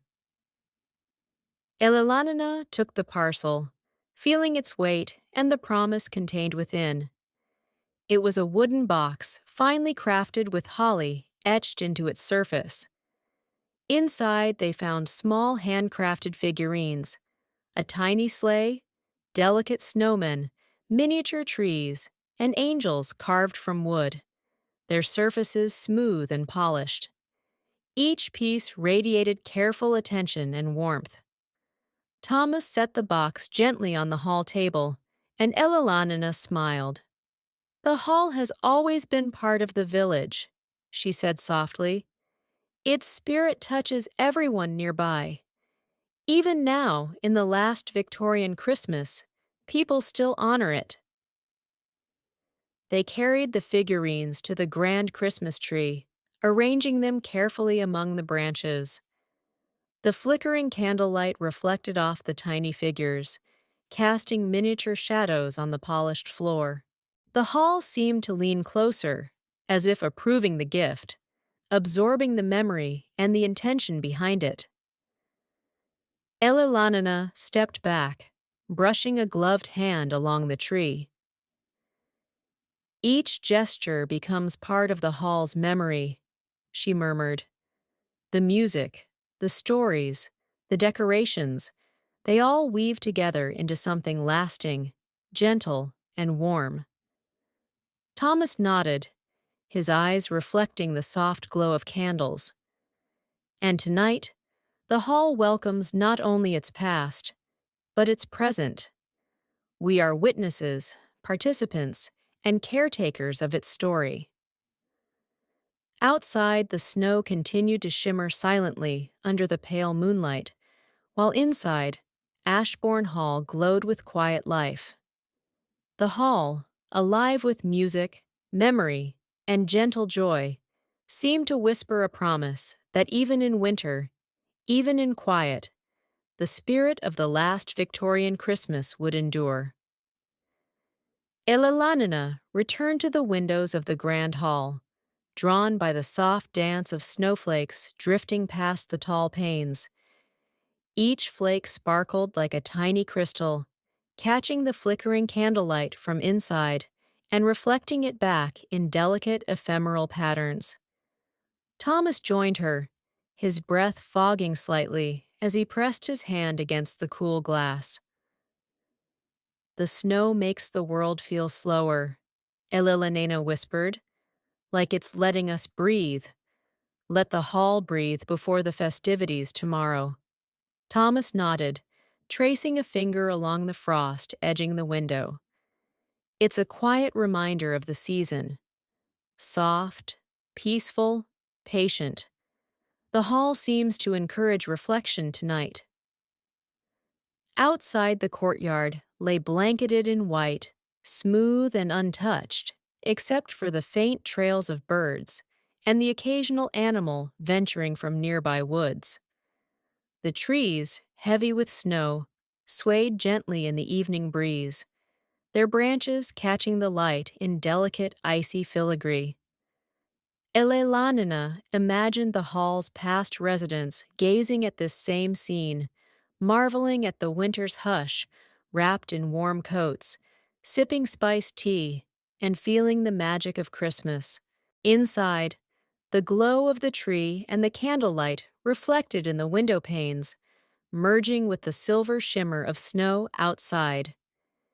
Elellanena felt the contrast keenly, the soft warmth of the hall and the crisp, serene cold of winter. Each element heightened the other.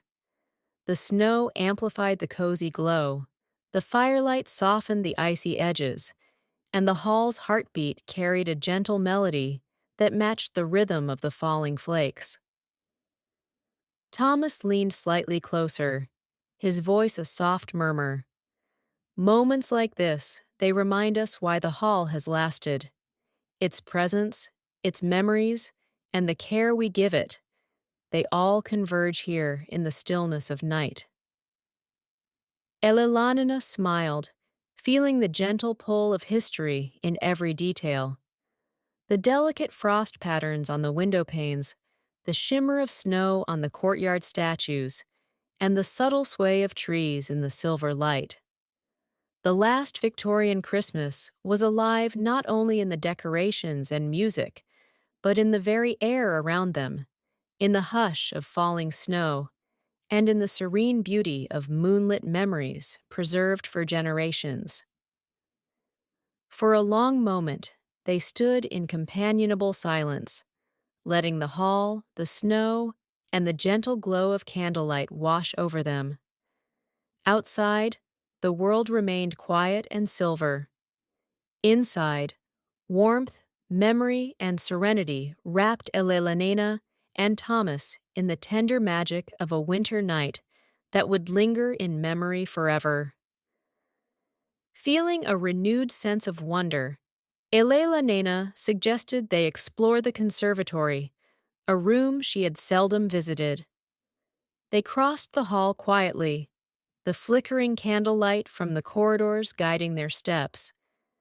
As they entered, the soft crunch of snow tracked from the courtyard beneath their boots reminded them of the world beyond the hall's warm embrace. The conservatory was a serene winter wonderland. Frost had etched delicate patterns on the tall glass panes, each one unique, swirls, leaves, and intricate geometric designs sparkling faintly in the candlelight. The room smelled faintly of damp earth, winter blooms pressed under glass, and a subtle hint of citrus left behind from seasonal decorations. Elellanena stepped carefully among the potted evergreens and holly bushes, their branches dusted with snow, glimmering as the candlelight danced across their needles. A few tiny winter blooms peeked shyly from the corners, their petals delicate and frozen in a moment of quiet beauty. Thomas followed, pausing to trace his fingers along a frost-lined windowsill. Even here the hall's memory lingers. Elellanena whispered, her breath fogging the glass as she pressed a gloved hand to it. It's like every corner is alive, waiting to be noticed, to be remembered. Thomas smiled, adjusting the small lantern they had brought. The light reflected off the icy panes, creating miniature rainbows that danced gently across the tiled floor.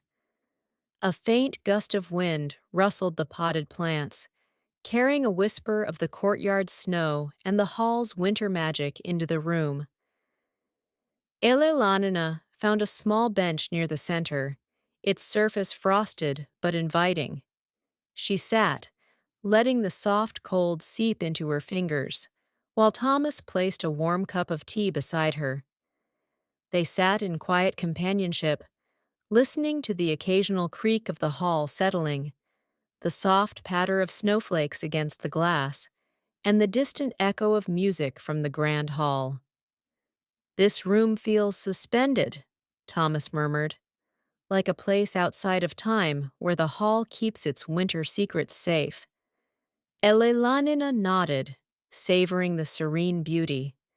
The conservatory with its frosted windows, delicate plants, and gentle winter light became a quiet sanctuary, a place to pause, reflect, and feel the heartbeat of the last Victorian Christmas resonate in every shimmer of frost, every muted sound, and every soft, lingering scent of the season. After the serene visit to the conservatory, Elellanena and Thomas returned to the drawing room, where the last hints of twilight filtered through the tall, curtained windows. The room was elegantly furnished with velvet armchairs, polished tables, and a soft carpet that muted their footsteps. The Christmas tree glowed warmly in the corner, its ornaments reflecting the gentle flicker of candles along the mantelpiece. Elellanena sank into an armchair near the fire, letting the comforting warmth wrap around her. The scent of pine and melted wax filled the room, mingling with faint traces of vanilla and cinnamon from the afternoon baking. Outside, snowflakes drifted lazily, catching the fading light and sparkling like scattered diamonds. Thomas joined her, settling into the chair across from her, and together they allowed the silence of the hall to envelope them. The faint crackle of the fire, the soft shuffle of distant footsteps from elsewhere in the hall, and the gentle murmur of the winter wind created a lullaby of subtle sounds, soothing and calm. Elellanena glanced around the room, noticing the small details, the delicate carvings on the fireplace, the soft sheen of polished wood, and the glint of candlelight across crystal ornaments. Each detail seemed to carry a story, a memory, a quiet echo of Christmases past. She imagined long ago occupants of the hall sitting in these same chairs, their laughter and conversation blending into the walls, preserved in time. Thomas spoke softly, breaking the silence. The hall is alive tonight, Elellanena, not just with memory, but with presence. Every corner, every object, every candle, it's all part of the heartbeat of this last Victorian Christmas. Elellanena smiled, letting the warmth of the fire seep into her hands. It feels like the hall is sharing itself with us, slowly, gently, showing us its past while letting us be part of the present. They lingered there, sipping tea and listening to the quiet. Outside, the snow continued to fall, and inside the drawing room glowed with soft light, warmth, and the gentle presence of history. It was a moment suspended between past and present, where the hall's memory, the Christmas spirit, and the serenity of winter coalesced into a soothing, timeless embrace. As night fully settled over Ashborne Hall, Elellanena and Thomas found themselves walking slowly through the hallways, the soft glow of candlelight illuminating their path. The snow outside glimmered under the pale moon, a quiet, endless blanket that seemed to mute the world beyond the hall. Every corridor, every staircase, every archway whispered with memories, the gentle creak of the floorboards mingling with the soft hum of winter wind outside. Elellanena paused near a tall window, gazing out at the courtyard. The snow glistened silver under the moonlight, untouched except for the faint trails of birds and animals that had passed earlier. The trees, heavy with snow, swayed gently in the evening breeze, their branches catching the light in delicate, icy filigree. She pressed her gloved hand to the cold glass, feeling the serene energy of the night seep into her. Thomas stepped beside her, carrying a small lantern that cast a warm golden glow. "The hall is at peace tonight," he whispered. "Even in its stillness, it's alive with memory." Elellanena nodded. "It feels like the world has paused," she said softly. "The snow, the firelight, the silence. It's as if the hall wants us to notice every detail, to feel the heartbeat of the past and present at the same time." They wandered slowly through the corridors, stopping occasionally to glance at a framed portrait, a polished table, or a softly glowing candle. Every corner seemed to respond to their presence, the shadows shifting gently, as if acknowledging their care and attention. The hall's memory was tangible, alive, yet calm, embracing them in a gentle, timeless rhythm. At last, they returned to the grand hall, standing quietly near the Christmas tree. The flickering candlelight illuminated the ornaments, the golden glow reflecting across the polished floors. Elellanena inhaled deeply, savoring the warmth, the scent of pine, and the soft hum of history that filled the space. "This," she whispered, "is the heart of Ashborne Hall tonight. The calm, the light, the memory. It's all here, and we are part of it." Thomas nodded, his eyes reflecting the soft glow.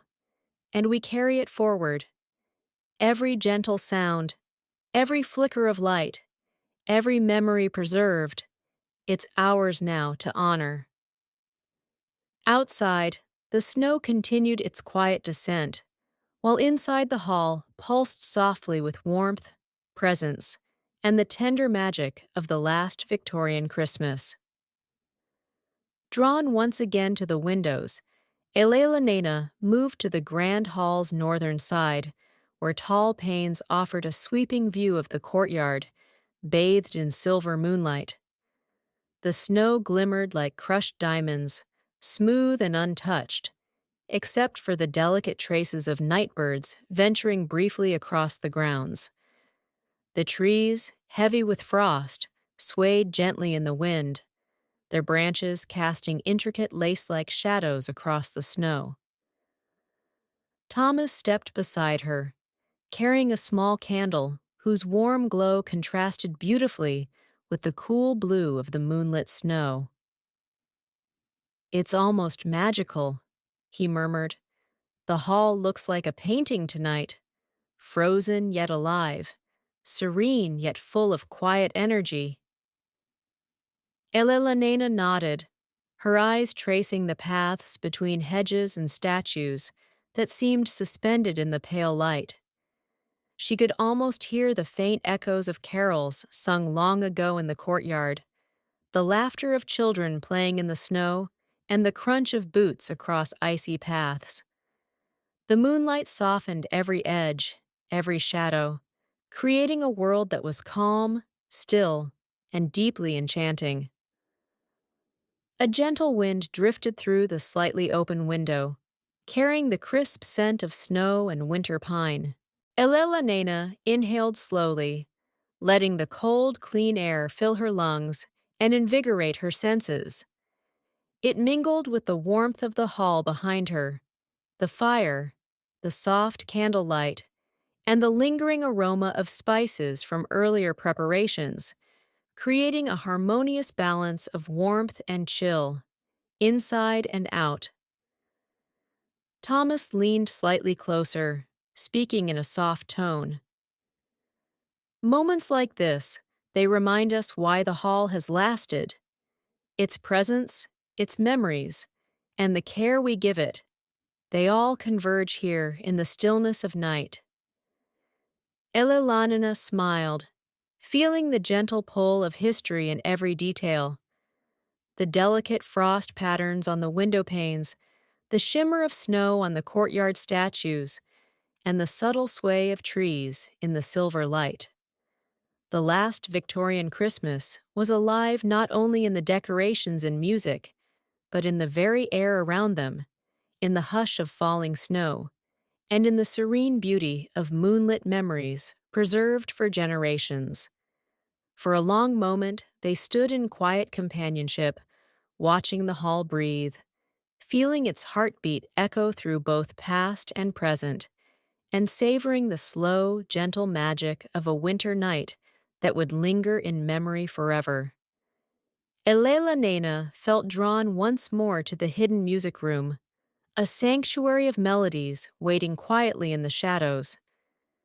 The hallways leading there were dark but comforting, illuminated only by the soft flicker of the few candles they carried. Every step echoed faintly against the polished floors, a gentle reminder of the hall's timeless presence. As they entered the music room, the space seemed to embrace them, the faint scent of old wood, varnish, and aged paper wrapping around them like a warm shawl. The harp in the corner glimmered faintly in the candlelight, and the upright piano awaited, its keys slightly cool under Elellanenna's gloved touch. Sheet music lay scattered across the shelves, each piece whispering stories of past Christmases, of music played and melodies remembered.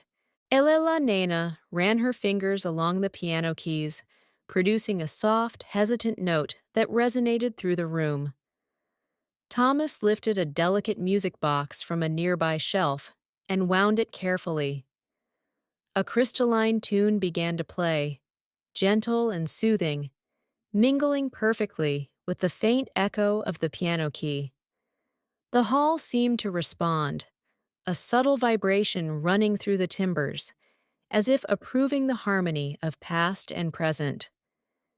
They explored the music room slowly, taking care with each sheet of music they touched, each instrument they played. Some pieces were joyful, others melancholic, but every note was deliberate, soothing, and immersive. Elellanena imagined the composers, long-gone residents, watching quietly, pleased that their music had found ears willing to hear and hearts willing to feel. "The hall's music isn't just in the notes," Thomas whispered. "It's in the air, in the walls, in the moments between each sound. That's where the magic lives." Elellanena nodded, letting her fingers glide over the keys, producing a gentle melody that intertwined with the music box's soft tune. Outside, snowflakes brushed against the frosted windows, silvering the night, while inside, the hall's hidden sanctuary thrummed quietly with memory, melody, and a timeless, gentle magic. For a long while, they played in companionable silence, letting the music linger, echo, and settle like a soft, warm blanket. The last Victorian Christmas continued to unfold, its heartbeats of sound and memory filling the hidden corners of Ashborne Hall with serene, enduring life. After leaving the music room, Elellanena and Thomas returned once again to the library, drawn by the comforting glow of the fire. The room was bathed in golden light, the flickering flames sending gentle shadows across the rows of leather-bound books. The air smelled faintly of pine, candle wax, and aged paper, an aroma that felt both nostalgic and soothing. Elellanena sank into the low armchair near the hearth, tucking her hands into the warmth radiating from the fire. Thomas sat opposite her, a small teacup in hand, letting the silence of the library settle around them. Outside, the snow continued to fall softly, a quiet curtain that separated the hall from the world beyond. The occasional hiss of the fire and the faint rustle of pages created a lullaby of soft sounds, perfect for reflection and calm. She picked up a volume of poetry, running her fingers along the gilded letters on the spine, before opening it to a random page. The words spoke of winter landscapes, quiet evenings, and the gentle joy of shared warmth. Elellanena read aloud softly, letting the syllables float through the library, blending with the crackle of the fire and the soft hum of the hall itself. Thomas listened quietly, his eyes reflecting the golden light. "It's remarkable," he murmured. "The hall preserves moments like this. The warmth, the stories, the gentle hush of evening. It all lingers, waiting for someone to notice." Elellanena smiled, turning another page. The library felt like a cocoon, a haven where time slowed and memories settled into gentle layers. Each book, each candle, each flicker of light contributed to the hall's heartbeat, a rhythm of comfort, reflection, and serene joy. They remained in companionable silence, sipping tea, listening to the fire, and letting the hall's warmth seep into their bones. Every detail, the scent of pine, the glow of candlelight, the rustle of pages felt magnified in its gentle, calming presence. The last Victorian Christmas was alive in this quiet corner, a celebration not of spectacle, but of memory, warmth, and the serene beauty of a winter evening preserved in time. As the night deepened, Elellanena felt an irresistible pull to return to the grand piano in the main hall. The flickering candlelight painted golden patterns across the polished floors, and the Christmas tree shimmered softly, each ornament reflecting a gentle glow. Outside, the snow continued to drift lazily, silvering the courtyard under the moonlight. Elellanena lifted the piano's lid, her gloved fingers hovering over the keys. Thomas settled beside her, placing a small music box on a nearby table. When wound, it sang a delicate crystalline tune that mingled with the faint creak of the hall and the hushed whisper of falling snow. Elellanena began to play softly, a gentle melody that rose and fell like the wind brushing over the winter landscape outside. The music filled the hall, each note carrying warmth, memory, and a subtle magic that seemed to awaken the very walls. Elellanena imagined the hall itself breathing in time with the song, the timbers humming, the shadows dancing lightly, and the faint echo of past celebrations blending seamlessly with the present. Thomas watched quietly, occasionally tapping a rhythm on the table, his eyes reflecting the candlelight. "The hall listens," he whispered. "Every note you play becomes part of its story.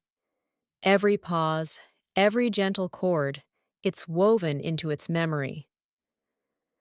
Elellanena smiled, letting the music guide her. The melody was slow, deliberate, soothing, a lullaby for the hall, for themselves, and for anyone who had ever walked these corridors. Outside, the snowflakes twirled in the moonlight, their soft descent echoing the gentle rhythm of her playing. As the final notes faded, Elellanena rested her hands on the keys, letting the silence that followed be as rich and warm as the music itself. Thomas leaned back, sipping tea, and the two of them shared a quiet smile, knowing that this moment, music, candlelight, snow, and memory, was the heartbeat of the last Victorian Christmas. The hall was alive with calm reflection and the gentle magic of winter, a sanctuary of warmth and memory that would linger long after the final note had faded. After the soft winter melody, Elellanena and Thomas returned once more to the grand hall, drawn to the hearth where the fire cast its comforting glow. The flames flickered and danced, sending gentle patterns of light across the polished floor and the ornaments of the Christmas tree. The warmth wrapped around them like a soft blanket, chasing away the crisp chill of the winter night outside. Elellanena sank into the armchair closest to the hearth, tucking her hands near the warmth. She inhaled deeply, savoring the mingling scents of burning pine, beeswax, and the lingering aroma of the snow-dusted courtyard. Thomas settled into the nearby chair, holding a small cup of tea, letting the quiet of the hall envelop them both. Outside, the snow shimmered under the pale moonlight, each flake catching the glow of the windows, sparkling like tiny crystals. The distant echo of winter wind brushed against the tall panes, blending with the faint crackle of the fire to create a soothing, rhythmic sound. Elellanena listened to it all, feeling the hall's gentle heartbeat in every creak, every sigh, every flicker of shadow and light. She traced her gloved fingers along the arm of her chair, imagining past occupants sitting in the same spot, sipping warm drinks, reading letters, or sharing quiet conversation as snow blanketed the grounds. The hall had always preserved these gentle moments, layering them like delicate embroidery over the fabric of each room. Thomas broke the silence softly. "The fire isn't just warmth," he murmured. "It's memory, comfort, and life all in one. The hall shares it with us because we notice, because we honor it." Elellanena nodded, letting her gaze wander to the dancing shadows. The last Victorian Christmas was not measured in grand gestures or bustling crowds, but in these small luminous moments, the flicker of firelight, the hush of snow, the warmth of tea, and the gentle presence of someone who shared in the magic. They remained there for a long while, letting the glow and quietness sink deeply into their hearts. Outside, the night remained serene, and inside Ashborne Hall thrummed softly with life, warmth, and the enduring tender magic of Christmas. After spending some time by the fire, Elellanena suggested a slow walk through the courtyard to fully appreciate the snow-draped grounds. Thomas nodded, grabbing their cloaks from the hallway stand, and together they stepped into the crisp night air. The contrast between the warmth inside the hall and the icy tranquility outside was invigorating yet calming, like a gentle breath of winter filling their lungs. The courtyard was transformed into a glittering wonderland. Snow lay thickly across the stone pathways, muffling each footstep, while the moonlight turned every branch, fountain, and statue into a silver silhouette. Tiny icicles hung from the edges of the balustrades, catching the glow of the candlelight from the windows, refracting it into miniature rainbows that danced across the snow.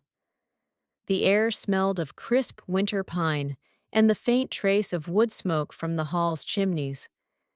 Elellanenna's gloved hands traced the frost on a marble fountain, and she could almost hear the soft splash of water from summers past, frozen now into silence.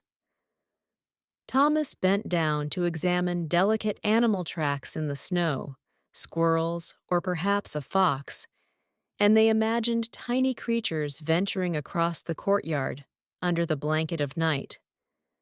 The hall loomed around them, majestic and patient, its stone walls absorbing the soft silver light. Each window glowed warmly, promising the safety and serenity of the rooms inside. Elellanena paused to look up at the upper balconies, imagining children leaning over to catch falling snowflakes, their laughter muffled but alive within the walls. A gentle wind stirred the trees, sending a few flakes cascading like tiny stars around them. The branches swayed softly, bending under the weight of snow, while the scent of pine filled the air more strongly with every step they took. Elellanena breathed deeply, savoring the mingling sensations of cold and warmth, silence and memory. Thomas gestured to a bench near the center of the courtyard, dusted with a fine layer of snow. They sat side by side, letting the peacefulness of the night sink into their bones. He took her hand, their gloves brushing lightly, and Elellanena felt the quiet magic of the moment, how the hall, the snow, the moonlight, and their own presence had woven together into a perfect tableau of serenity. "The hall seems endless," Thomas whispered, "but tonight, every corner, every shadow, every flake of snow feels intimate, like it's just for us." Elellanena nodded, gazing up at the moonlit sky and the softly glimmering courtyard. She could almost hear echoes of carols, footsteps, and laughter from centuries past, layered seamlessly with the present. The snow under their boots, the crisp air, and the soft hush of winter created a gentle lullaby, carrying the heartbeat of Ashborne Hall into the night.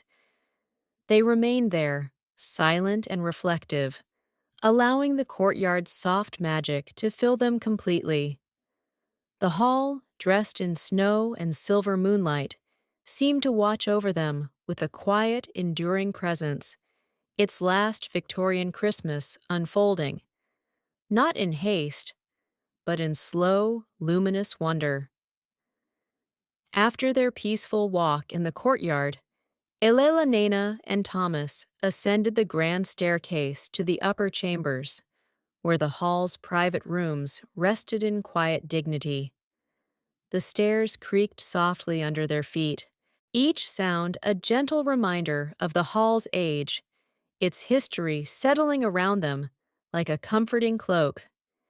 Candle sconces lined the corridor, their flames flickering in subtle rhythms, casting moving shadows along the walls adorned with faded tapestries and portraits of long-gone ancestors. The air grew cooler here, tinged with the faint scent of lavender from dried sachets tucked into drawers long ago. Elellanena ran her fingers along the polished banister, feeling the subtle grooves left by countless hands over decades. Each step felt deliberate, a slow rhythm allowing them to notice the delicate details, the carved frames, the soft sheen of polished floors, the quiet hum of the hall itself, alive yet serene. They entered one of the guest chambers, a modest yet elegantly furnished room with a four-poster bed draped in faded velvet curtains. A small writing desk sat beneath the window, the moonlight filtering in softly, illuminating quills, inkwells, and scattered parchment that seemed frozen in time. Elellanena breathed in the scent of aged paper and wood polish, feeling the room's calm and the memories it held. Thomas approached the window, brushing lightly against the frosted pane. "From up here," he murmured, "the hall feels even more alive. Every room, every corridor, every echo, it's all part of a living rhythm." Elellanena wandered to the bed, running her hands over the thick blankets, imagining the quiet slumber of families long past. The hall's winter magic seemed most palpable here, in the gentle hush, the faint creak of floorboards in other chambers, and the soft whisper of wind against the windows. It was as if the house itself had paused, allowing them to move slowly, breathe deeply, and absorb every moment. She opened a small chest at the foot of the bed and discovered delicate ornaments, remnants of Christmases past, a tiny porcelain angel, a brass bell, and ribbons of deep crimson. Elellanena held each piece carefully, feeling the weight of memory and the warmth of tradition preserved through time. Thomas joined her, settling into a nearby chair. They sat in companionable silence, listening to the soft sighs of the hall, the distant murmur of snow settling on the roof, and the faint hum of the rooms around them. The last Victorian Christmas was present not only in the music, the tree, or the firelight, but in these quiet chambers where time slowed and the gentle heartbeat of Ashborne Hall became a soft, unbroken lullaby. Elellanena and Thomas lingered in the upper corridor, the hush of midnight enveloping them like a soft, comforting blanket. The moonlight filtered through the tall windows, painting delicate silver patterns across the polished wooden floors. Shadows of the portraits and tapestries stretched long and fluid, shifting gently with the flicker of candlelight from the sconces along the hallway. The hall seemed to breathe with them, every creak and sigh of the timber resonating like a soft, measured heartbeat. They paused at a landing overlooking the grand hall below. From this height, the tree glowed softly, its ornaments shimmering like captured starlight. The firelight flickered against the polished floor, and the faint echoes of music they had played earlier lingered in the air, faint but comforting. Elellanena leaned lightly on the railing, feeling the warmth of the candlelight and the faint chill of night merging around her. Thomas stood beside her, gazing at the snow-blanketed courtyard. "It's remarkable," he murmured. "Every corner of this hall carries memory of laughter, of music, of quiet winter nights, and now it carries ours as well." Elellanena nodded, her eyes tracing the intricate frost on the windows, the delicate patterns etched by the cold night air. She imagined families from centuries past gazing out at the same moonlit snow, sharing whispered stories, lighting candles, and quietly celebrating the season. The hall preserved each of these moments, layering them like a soft tapestry rich with warmth and life despite the chill outside. She turned her attention to the small writing desk beneath the window, where scattered parchment and faded quills rested. Picking up one sheet, she traced the delicate handwriting and imagined the hand that once wrote it, a long-ago resident, perhaps preparing notes for a holiday letter or composing a small poem to capture the quiet magic of winter. Elellanena felt a deep connection to these past lives, a sense of continuity and presence that was both humbling and comforting. Thomas placed a hand lightly on the railing. "This is why the hall feels alive tonight," he said softly. "It isn't just the decorations, the tree, or the snow. It's the memory, the presence, and the care we bring. That's what gives it life." They lingered there for a long while, letting the hall's quiet magic surround them. Every sound, the soft hiss of wind, the faint creak of floorboards, the distant whisper of snow merged into a gentle lullaby. Elellanena felt her pulse slow, her mind quiet, and her heart fill with warmth. The last Victorian Christmas had reached its serene crescendo, a gentle, timeless moment of reflection, peace, and presence preserved in the heart of Ashborne Hall. The clock in the grand hall chimed softly, its deep, resonant tone echoing through Ashborne Hall, marking the arrival of the deepest hours of Christmas night. Elellanena and Thomas moved slowly through the hallways, their footsteps muted by the thick rugs and polished floors, every sound blending seamlessly with the hush of winter outside.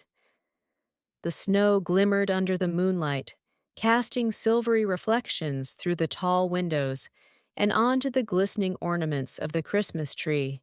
Elellanena paused by the grand fireplace, letting her hand brush the warm mantle. The flames flickered gently, their soft glow casting dancing shadows on the walls, each one telling its own story. The scent of pine, beeswax, and lingering winter spices enveloped them, a comforting embrace that seemed to carry the hall's heartbeat through every timber and stone. Thomas set a small lantern on the nearby table, its golden glow mingling with the firelight to create a serene cocoon of warmth. They moved to the Christmas tree, now radiating soft, tranquil light. Elellanena carefully touched a ribboned ornament, imagining the hands that had placed it there long ago. Each decoration seemed to hum with quiet memory, each glimmer a note in the hall's gentle, enduring song. Thomas adjusted a small figurine on the tree, a tiny sleigh that now caught the candlelight perfectly. Sitting together near the hearth, they allowed themselves to reflect on the day. The music in the hidden room, the soft carols echoing through the grand hall, the serene beauty of the frosted conservatory, and the quiet magic of the courtyard under moonlit snow. Every experience, every sight and sound had woven together into a slow, immersive tapestry of comfort, warmth, and gentle wonder. Outside, snowflakes continued their graceful descent, silvering the landscape and muffling the world in quiet calm. Inside the hall seemed to exhale, embracing Elellanena and Thomas in a gentle, timeless hush. It was as if Ashborne Hall itself were whispering a blessing, thanking them for honoring its memories and allowing them to be part of its story. Elellanena rested her head against Thomas's shoulder, the warmth of fire and hall wrapping around them like a protective, loving blanket. The last Victorian Christmas was complete, not with grand spectacle, but with quiet reflection, gentle presence, and the serene magic of a world paused in perfect harmony. The hall, alive with memories, candlelight, and snow-kissed silence, settled into the night. Elellanena and Thomas closed their eyes, letting the soft hum of the hall, the distant whispers of snow, and the lingering warmth carry them gently toward rest. The timeless beauty of Christmas preserved in every corner, every shadow, and every soft glimmer of light promised peace, comfort, and dreams filled with the quiet magic of Ashborne Hall. Thank you, dear viewer, for joining Elellanena and Thomas on this journey through the last Victorian Christmas at Ashborne Hall. Let the calm of the hall, the soft glow of candlelight, and the serene hush of winter settle gently over you. Close your eyes, breathe deeply, and allow the warmth, memories, and quiet magic of the season to guide you toward peaceful rest. Wherever you are watching from, be it the US, Europe, or beyond, may this story carry a gentle lullaby across the miles. Let your heart linger in the soft embrace of snow, firelight, and the serene presence of timeless moments. Sleep now gently and dream of candlelit halls, soft carols, and the tranquil magic of a winter night. Until next time, may peace, warmth, and the quiet beauty of Christmas fill your dreams.